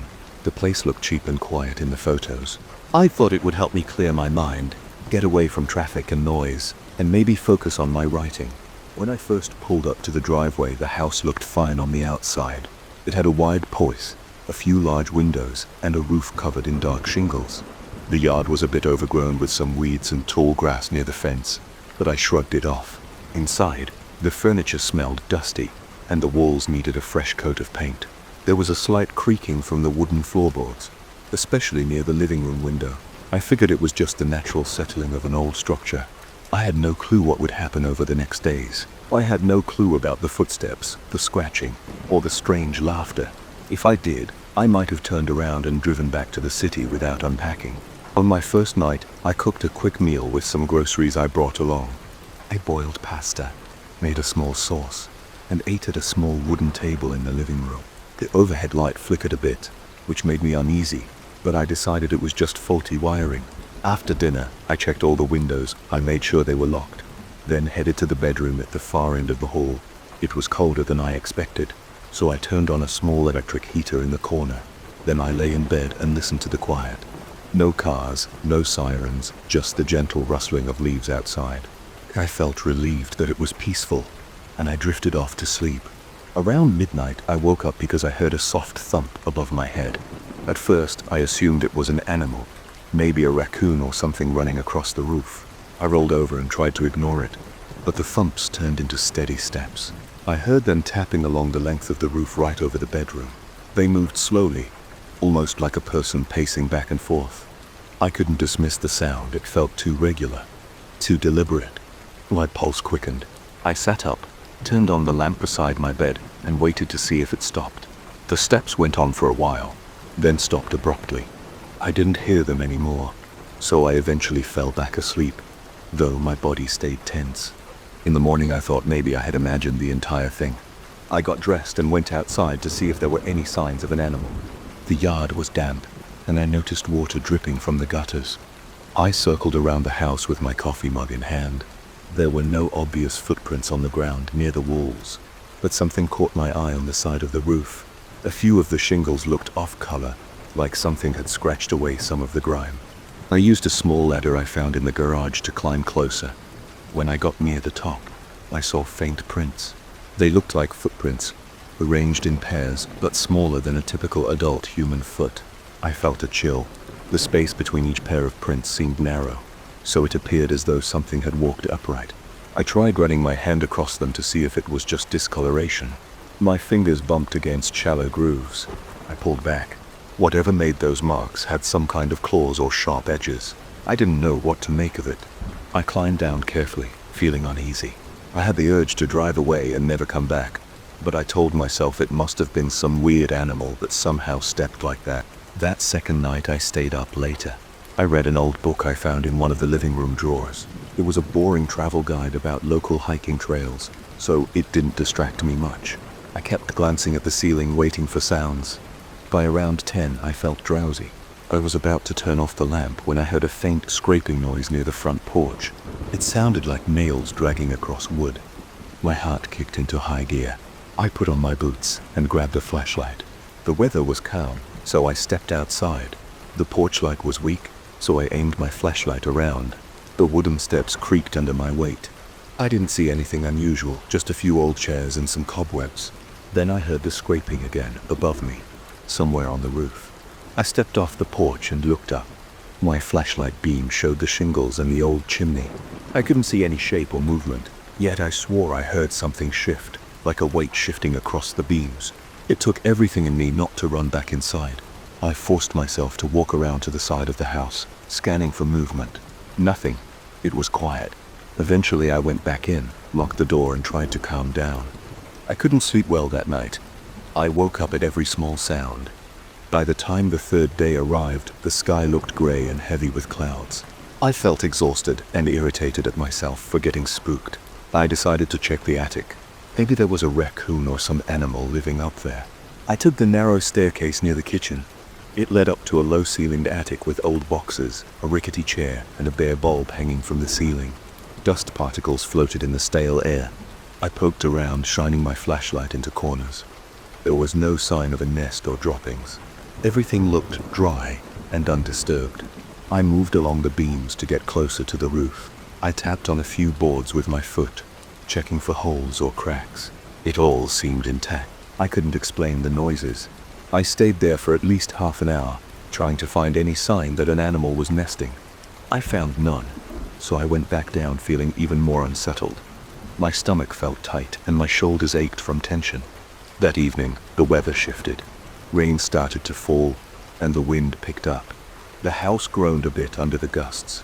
I paced around the living room, occasionally peeking through the windows, but the storm made it hard to see anything outside. At around 9, the power flickered. The lights dimmed twice, then came back on. I decided to prepare some candles just in case. While rummaging in the kitchen drawers, I heard something odd, a muffled laugh. It sounded like a soft chuckle carried by the wind. I stood still, the hair on the back of my neck rose. I turned off the faucet and listened carefully. The rain drummed on the roof in a steady downpour. Through that noise, I thought I heard it again. The laugh was faint, but it sounded close. I grabbed my flashlight and walked to the front door. My hands shook when I reached for the doorknob. I stepped onto the porch.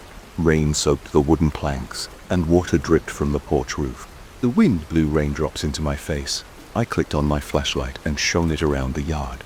I didn't see anyone, but the laughter seemed to come from above, near the roofline. Then came those footsteps again, heavy and deliberate, moving along the top of the house. My chest tightened and I stepped back inside, slamming the door behind me. My mind raced. I had no explanation for what was out there. I tried to calm down by turning on the TV in the living room, but the signal was poor, and static flickered across the screen. The storm must have damaged something. I paced back and forth, checking the windows every 10 minutes, but the downpour made it impossible to see more than a few feet. At one point, I heard the scraping of claws across the rooftop. It sounded like the thing was circling. My heart pounded, and I felt sweat on my forehead despite the cold air. I wondered if it wanted me to come outside. I wondered if it was testing me. Sometime after midnight, the storm quieted. I sat on the couch with a small lamp turned on behind me. The air smelled damp, and the rooms felt clammy.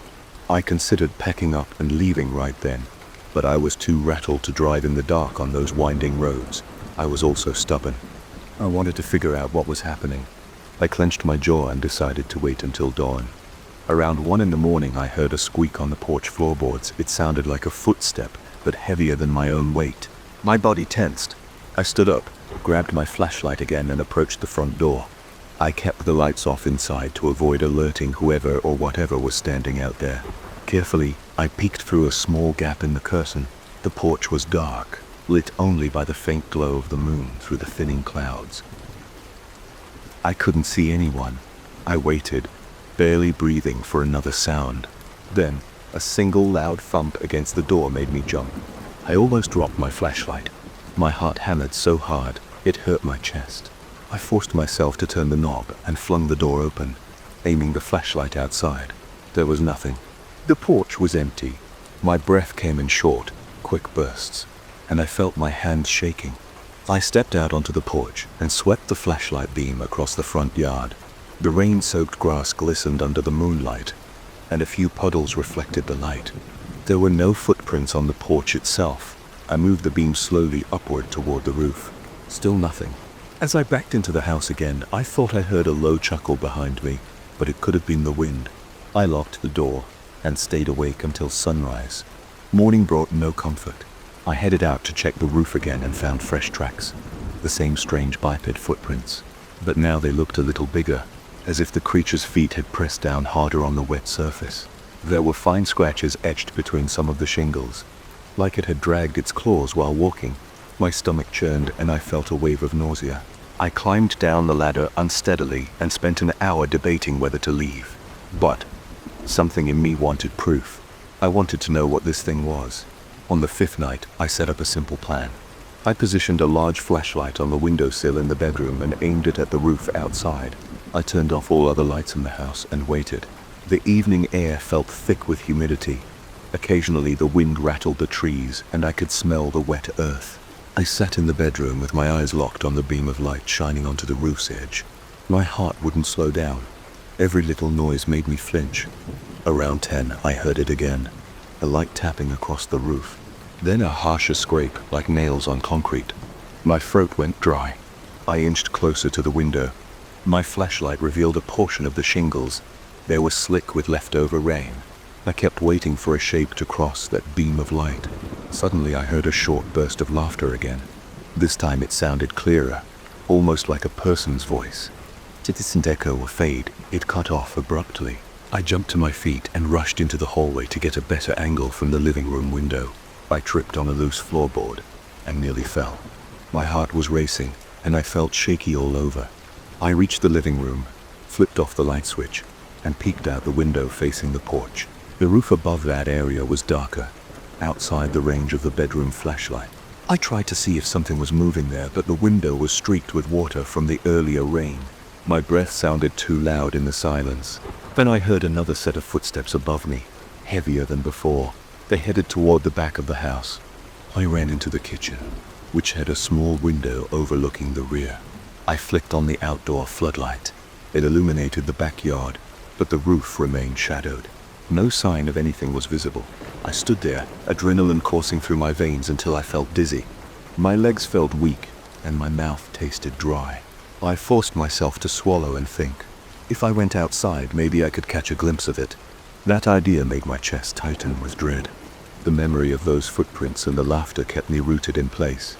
I didn't want to be lured into some trap. At the same time, I was sick of feeling cornered. Finally, around 2 in the morning, I shut off the floodlight and retreated to the living room.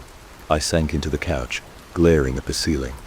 The footsteps continued for a while, pacing across the rooftop. Every few minutes, I heard that scraping sound like claws dragging on old shingles. My head pounded, and I felt sweat beating on my forehead. There was nothing I could do except wait for daylight. By the 6th day, I was exhausted. My eyes were bloodshot, and my hands shook whenever I tried to pick up my coffee cup. The weather forecast warned of another storm that night. I knew it would bring more noise and maybe more of those quiet laughs.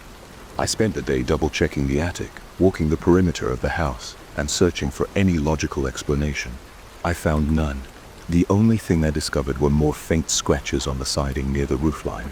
It looked as if the creature climbed along the edges, almost as if it wanted me to notice. That night, I sat by the front window, listening to the rain hammer the roof. The wind whipped water against the glass, making it hard to see anything outside. Lightning flashed now and then, revealing the silhouette of the porch railing and a bit of the yard beyond. The thunder shook the windows, rattling the panes. My body tensed at every flash. Then I heard the laughter start up again, mixed with the sound of rain. It rose and fell, then stopped. My throat went tight. I felt my heart race as I stared into the darkness. Between claps of thunder, I heard the footsteps again. They were slow this time, almost careful. Then I caught a glimpse of movement through the window, high up on the roof near the peak. Lightning flared and I saw a shape for the briefest second. It stood upright, about the size of a person but hunched. Its arms, or maybe they were wings, were folded at its sides. I felt my stomach twist. The shape vanished before I could register more details. Another flash lit the rooftop, but it was gone. My hands shook on the windowsill. I stumbled backward, trying to make sense of what I saw. The presence didn't show itself again that night. but the footsteps continued until dawn. I lay in bed, covers pulled up to my neck, feeling every beat of my heart throb in my ears. I don't know if it was trying to intimidate me or invite me outside, but I stayed where I was. I drifted in and out of sleep, jolting awake whenever the footsteps paused or the rain changed rhythm. The next morning I decided enough was enough. I packed my bags, tossed them into my car, and locked up the house. I didn't bother cleaning up. I just wanted to leave. Before driving off, I walked to the spot where I'd first seen those footprints on the roof. The shingles were damp and stained. The footprints were still there, claw marks trailing between them. I felt a final wave of dread. Then I got in my car, started the engine, and headed back to the main road. I left that place behind, but I can still picture those prints. Sometimes I wake up, sure I can hear those slow steps across a rooftop, waiting for someone to investigate. I don't know what it was, and I don't think I ever want to find out. But I remember its laughter mixing with the rain, and that's enough to keep me awake at night.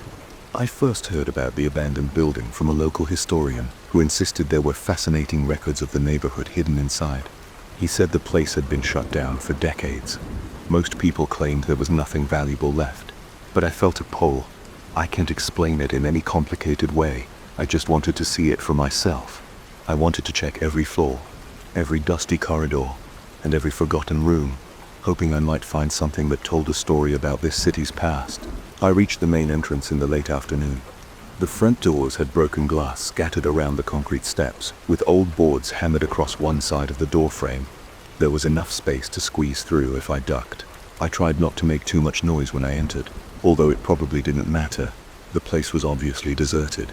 There was a faint smell of old books and stale air. My boots echoed on the cracked tile floor. I immediately took out my notebook and wrote down the date, the time, and my first impression. This building feels heavier inside than it looks from the outside. Don't know why I wrote that. Maybe I just sensed something off about the atmosphere.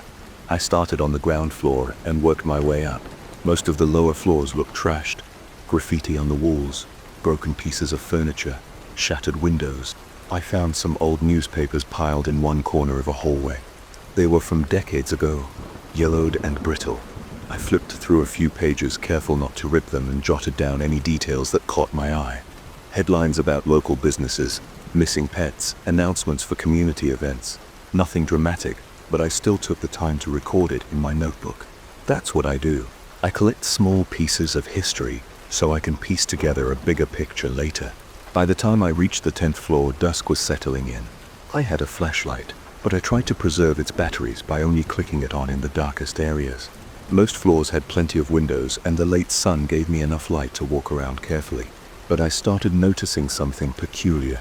As I climbed higher, I felt a slight pressure in the air. It was like my ears popped at some point, but I couldn't pinpoint exactly when. I rubbed the sides of my head to get rid of the sensation, thinking maybe I was just tired. I paused to take a break on the 14th floor near a dusty office room. My throat felt dry, so I drank some water from the bottle in my backpack and scribbled a note about the temperature. It seemed cooler up here compared to the floors below. There was a chilly draft in the hallway, which was surprising because most of the windows on this level seemed intact. I checked them. They were dirty but no broken glass. I felt a small shiver crawl up my arms, so I put on my jacket. At the 15th floor, I started hearing a soft noise. At first I assumed it was just the wind or some loose fixture, but it had a strange quality. It was low and long, like a faint whistle. I paused, clicked on my flashlight, and scanned the area. There was a big room filled with scattered chairs and old desks. The windows were boarded up, so I had to rely on my flashlight. I walked around, aiming the beam in corners. Dust particles swirled in the air, reflecting the light. I couldn't see any open vents or big cracks, so I couldn't figure out where that whistling sound was coming from. I tried not to let it bother me, and I continued taking quick notes about the furniture and scattered papers on the floor. I decided to keep climbing. The building supposedly had 16 floors plus some rooftop access. I wanted to check the top floor, then maybe the roof if it was accessible. The stairwell got narrower as I went up. The lights didn't work, so I moved step by step, shining my flashlight on the cracked walls. The air felt even colder. My breathing turned shallow, and my jacket didn't seem enough to keep me warm. When I got to the 16th floor, I noticed there was only one hallway leading to a single door on the left. I expected several doors, but this floor looked different from the rest. The walls were a dull white stripped of paint and patches. There were no decorations, no leftover furniture, nothing. I tried the doorknob. It turned with some resistance, creaking loudly. I pushed the door open and stepped into a large, empty space. The first thing I saw was a single window on the opposite side of the room. I kept the flashlight pointed at the center of that room. My heart pounded because it was eerily silent, except for that faint hiss sound I'd heard before. But now it sounded more like a soft hiss. I pointed the flashlight toward the window and noticed it was closed. The glass looked grimy and scratched. The window was set in a metal frame, and there didn't seem to be any cracks or holes. I stood there for a moment, taking in the silence. Then I heard it, my name. It was quiet, but clear, and it seemed to come from the direction of the window. I froze. My breath caught in my throat. My mind raced. I lifted my flashlight higher and stepped closer to the window. My name came again, a hushed, drawn-out sound that made my hair stand on end. I thought maybe it was the wind somehow forming sounds, or maybe a trick of my imagination. But I felt sure I heard it distinctly. I whispered, "Who's there?" I got no reply, just that slow hiss that almost resembled speech. I grabbed my phone. I thought I should record this. I opened a voice recording app, pressed record, and spoke into it saying, "It's January. I'm on the 16th floor. There's this strange sound near the window." Then I paused to let the phone capture the hissing noise. I waited at least 15 seconds, listening. My heart pounded in my ears. After a while, I stopped the recording and played it back. All I heard was static. There was no voice, no hiss, nothing else. Just a low, crackling static. My own voice was gone too.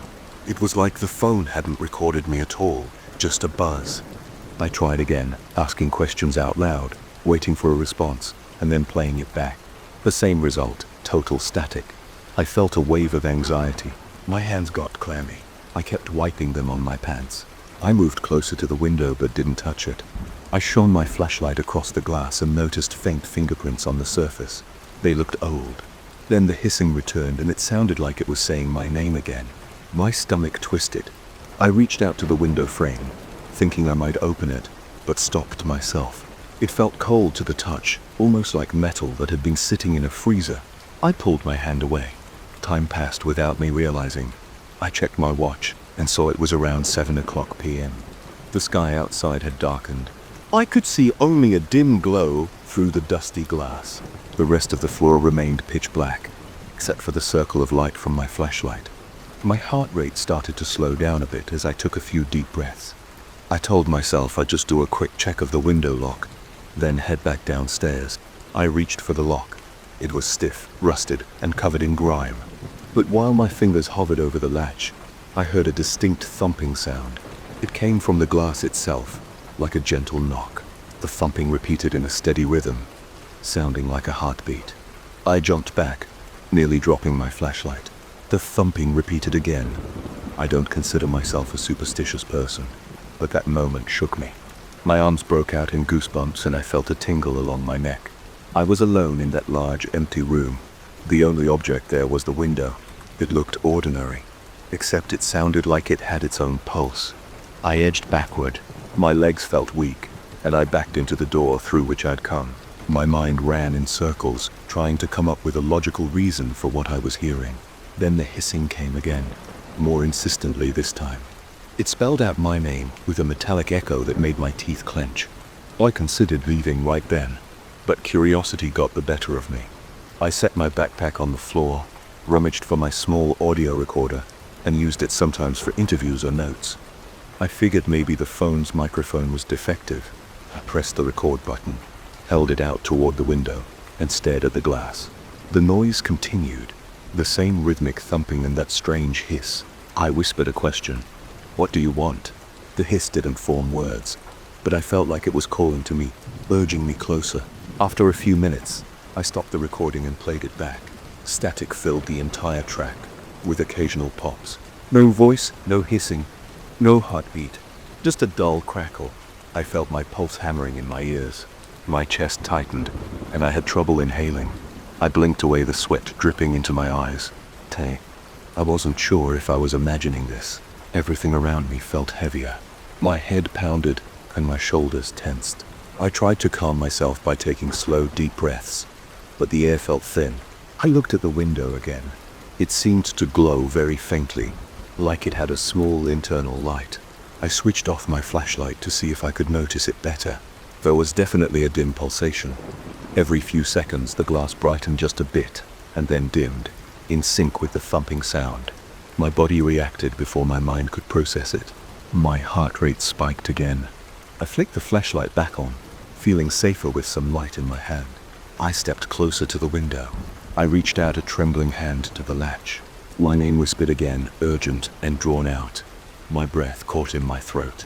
I gripped the latch, feeling the rust scrape against my fingers. A jolt of cold shot through my arm, almost painfully, like I had touched dry ice. I yanked my hand back. My fingertips tingled. I shook my hand, trying to get the feeling back. I stared at the latch. It hadn't budged. I kept hearing the voice whispering my name, but I noticed something else. My name was being repeated with the same cadence each time, like a loop. The voice never changed pitch or speed. It sounded unnatural. That made me feel even more uneasy. It was like a recording stuck on repeat. I tried to speak out loud again. Stop it. My voice echoed in the empty room, and for a second, the whispering paused. Then it resumed, more urgent. I decided I needed a moment away from this. I stepped back to the door, opened it, and went into the hallway. I leaned against the wall, breathing hard. My shirt clung to my back. My body felt hot despite the cold air. My mind raced, thinking about what I should do. I didn't want to leave empty-handed, so I grabbed my notebook and wrote down everything that had happened. The hissing voice, the heartbeat sound, the window pulsing. I tried to keep my handwriting steady, but my hand shook a bit. While I scribbled my notes, I heard a soft tapping behind me. I turned around, shining my flashlight back into the room. It was empty. The tapping continued coming from the window. I felt cornered. I thought about just running downstairs, but something kept me there. Maybe it was the possibility of discovering something no one else had. I was scared, but also determined. I told myself I'd give it one more chance. I tried to open the window just to see if anything changed. Then I'd leave. I entered the room again, stepping carefully. My boots scraped a cracked floor. The tapping grew louder as I approached. The window's glow pulsed, and the cold draft in the room intensified. I could see my breath in the beam of the flashlight. I slowly reached for the latch again. The voice continued, hissing my name, repeating in a loop. My heart thudded in my chest. My fingers wrapped around the latch and I pulled. The metal resisted. I pulled harder. It gave a bit squeaking as the rust ground against the frame. The window didn't open yet, but I felt it shift. The voice hissed sharply, almost like it was scolding me. My fingers slipped, and I stumbled backward. The notebook fell from my jacket pocket. I reached down to grab it, and the flashlight beam flickered across the dusty floor. That was when I saw something near the base of the window, footprints in the dust. They led right up to the glass and then ended. It looked like someone had stood there facing the window. The footprints were faint, but definitely shaped like shoe prints. I counted maybe 2 sets overlapping each other. I swallowed hard, trying to steady my nerves. I stood up, shining my flashlight around again. The hiss drew my attention back to the window. It felt like something was on the other side waiting. My hands tingled and my stomach tightened. The latch was partially undone. I stepped closer. I tugged on it again, ignoring the cold bite on my fingers. The voice hissed louder, then dropped into a low moan. I felt my spine tense. My muscles jerked, but I kept pulling. The latch gave another inch, and I felt the lock release. The window didn't swing open on its own. It stayed closed, but now the lock was undone. My heart hammered, and my mouth went dry. I stood there, uncertain. I lifted my free hand and pressed my palm against the glass. It felt like ice. My breath came out in quick bursts. The glass vibrated under my hand like there was a pulse inside. I shut my eyes for a moment, but I couldn't keep them closed for long. I pulled my hand away. The glass was dry, but my palm felt damp with sweat. The voice repeated my name again, stretched out, almost quivering. I couldn't record it. I couldn't prove it. I just knew it was there, urging me to cross some threshold. I thought about what might happen if I opened that window completely. The feeling is inexpressible. My mind was split between terror and a strange sense of curiosity. I felt shaky. My legs trembled. My heart pounded so loudly it hurt my ears. I looked at that window for a long time. The building around me felt silent, as if everything else had stopped existing. I finally stepped back. I bent down, picked up my notebook, and stuffed it into my backpack. A surge of adrenaline hit me, like I needed to get out of there. I didn't want to open that window or find out what might happen. The voice kept hissing, calling my name. The glass continued to pulse. My body felt tense and drained at the same time. I walked backward toward the door, never taking my eyes off the window. My flashlight's beam caught glimpses of the dusty floor and walls. I grabbed the doorknob behind me, turned it, and slipped back into the hallway. As I headed to the stairwell, the sound of the hissing grew fainter. By the time I reached the first set of stairs, I could barely hear it, but I felt it echoing in my ears. I hurried down the steps. My breathing was fast, and my chest felt tight. I didn't stop until I got to the ground floor. I stepped outside and inhaled the cold night air. My hands shook as I locked my backpack and checked my phone. No messages, no missed calls, and no evidence of what I heard. I stood there on the sidewalk, looking up at the dark windows of that building. The top floor was barely visible. All I saw was a faint glimmer. My legs felt weak, but I managed to walk away, telling myself I'd come back someday to figure out what that window really was. For now, I couldn't handle it. My chest still felt heavy, and my skin was clammy. I kept hearing the voice in my head, repeating my name in that sibilant tone. I planned to check my notes later, maybe see if there are any records about that building's 16th floor. But right now, all I can do is stand here, replaying that moment in my mind. I don't have any proof. I only have my notebook and the memories. The static recordings offer no explanation. All I know is, something was in that top floor room. Something called for me by name, and I almost answered. I never expected to find a narrow passage inside the walls of my own home. The building is old, sure, but I figured any hidden spaces would have been sealed up or discovered long ago.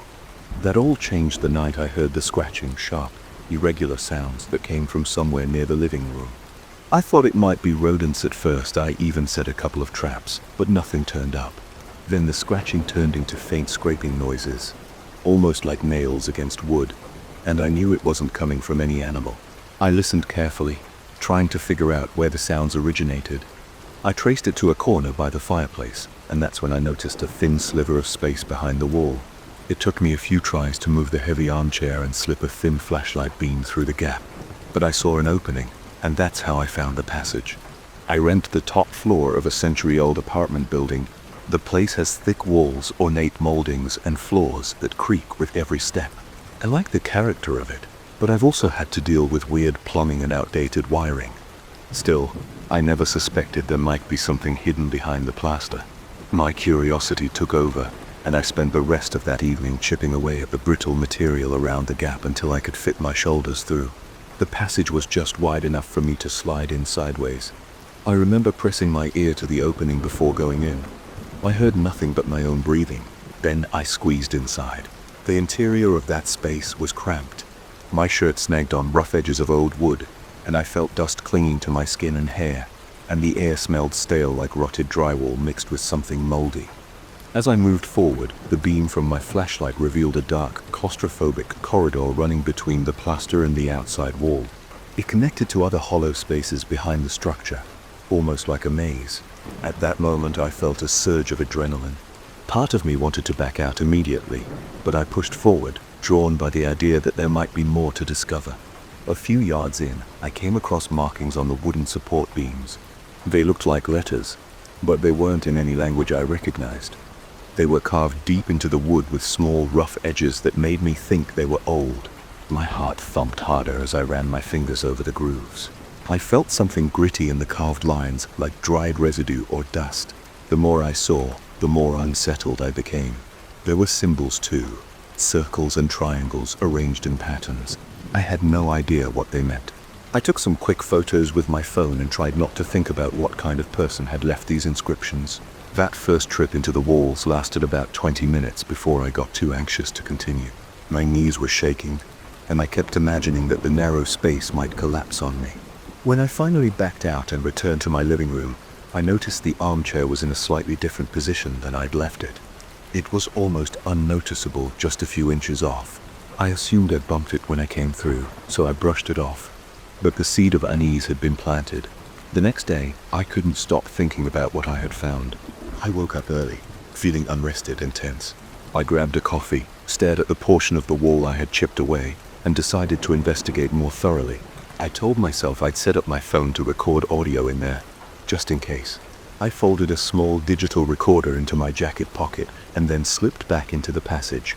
This time I went farther. The corridor was tight, and I had to turn sideways to slide between certain beams. My flashlight occasionally caught glimpses of other inscriptions, more of those strange letters and symbols. Some were etched directly into the brick, not just the wooden studs. I also found old nails hammered into the beams and clusters. They looked handmade, with irregular shapes. About 10 minutes in, I started hearing soft creaks like wood expanding under weight. It didn't sound like my own movements. It came from somewhere ahead of me.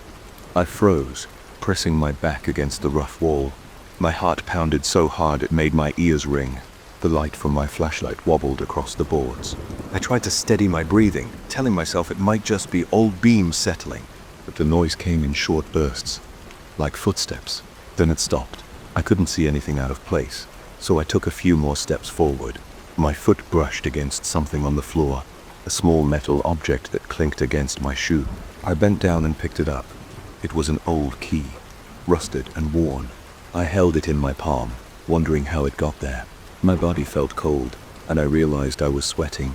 I continued until the passage opened up slightly into a vertical shaft that ran along a row of pipes. From there, I could see faint lines of light seeping through the cracks of the wall.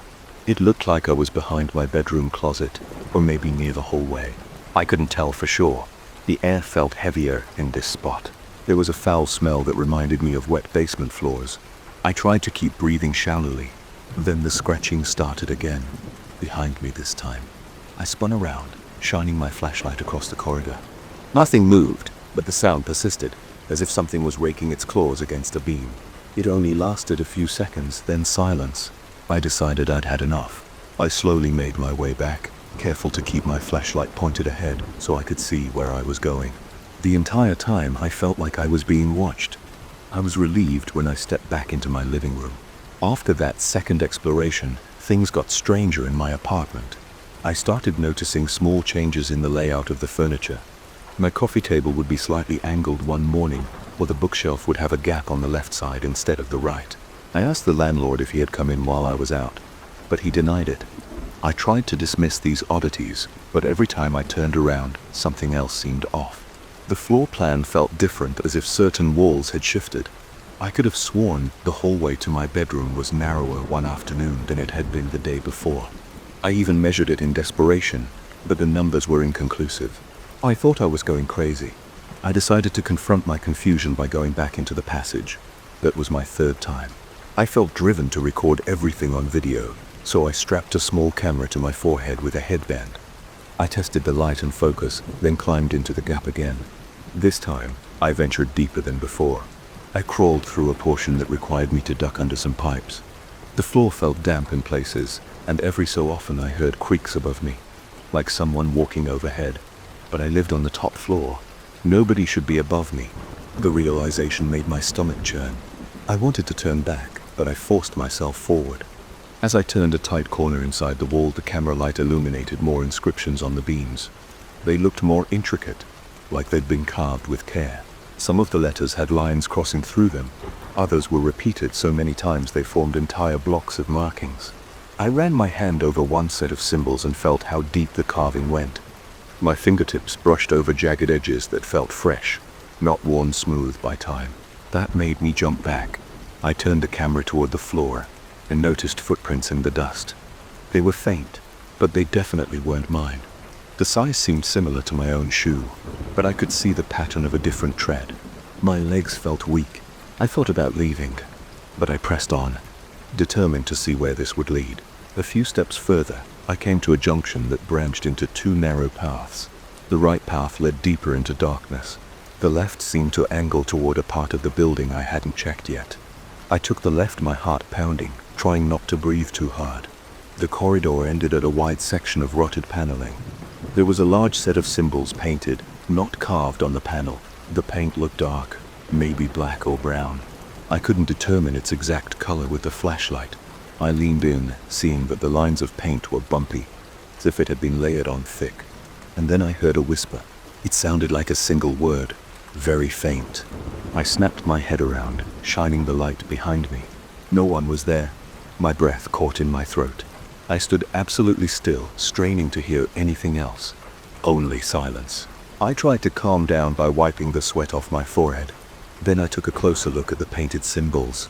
I could see letters that resembled the earlier carvings, plus a new shape, like an elongated hexagon with small lines radiating from each corner.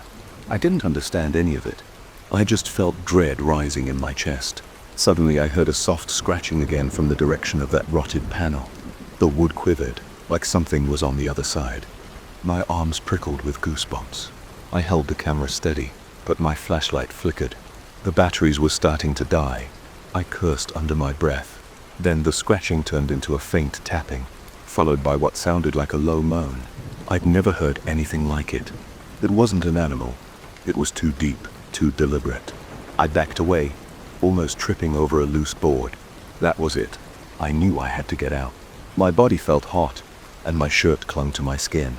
I retraced my steps as fast as I could without losing my footing. The entire time, I thought I heard soft footsteps following me. But every time I turned around, I saw nothing. I burst back into my living room in a panic. I didn't bother to seal the opening right away.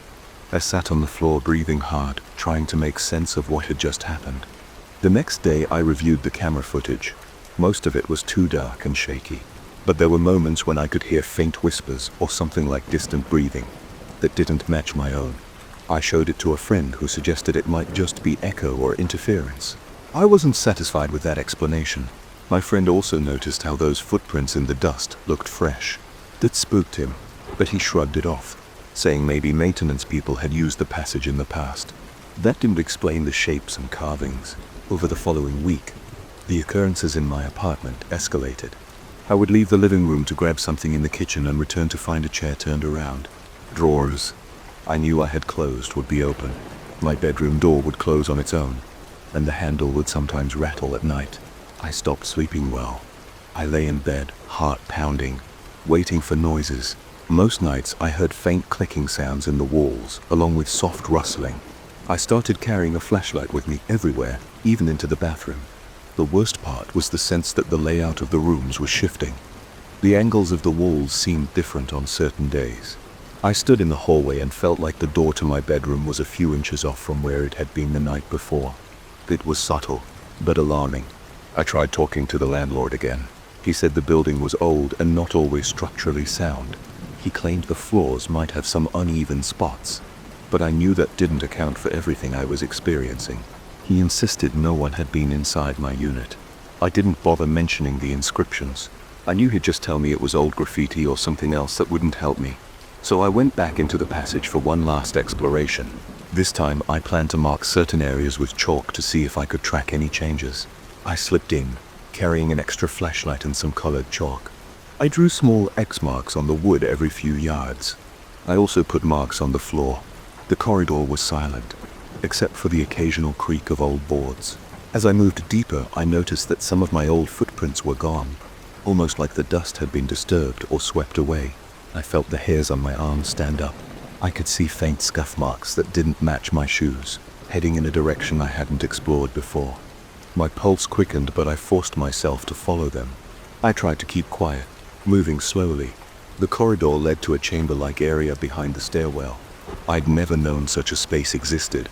It was about 6 feet wide, with decaying boards overhead. In the center there was a small makeshift table of sorts. Just a plank of wood resting on two big. On it lay a bundle of dried sticks tied together with what looked like old twine. Underneath the sticks was a piece of parchment or leather, covered in those strange characters. My mouth felt dry as I knelt down to get a closer look. I reached out to touch the writing, but hesitated. The air smelled of old earth and something pungent, like a chemical or herb. I shone my flashlight on the parchment. The characters were drawn in thick lines of a dark substance, maybe ink. Without warning, I heard a hiss behind me, like a sharp intake of breath. I jumped and spun around it, nearly dropping my flashlight.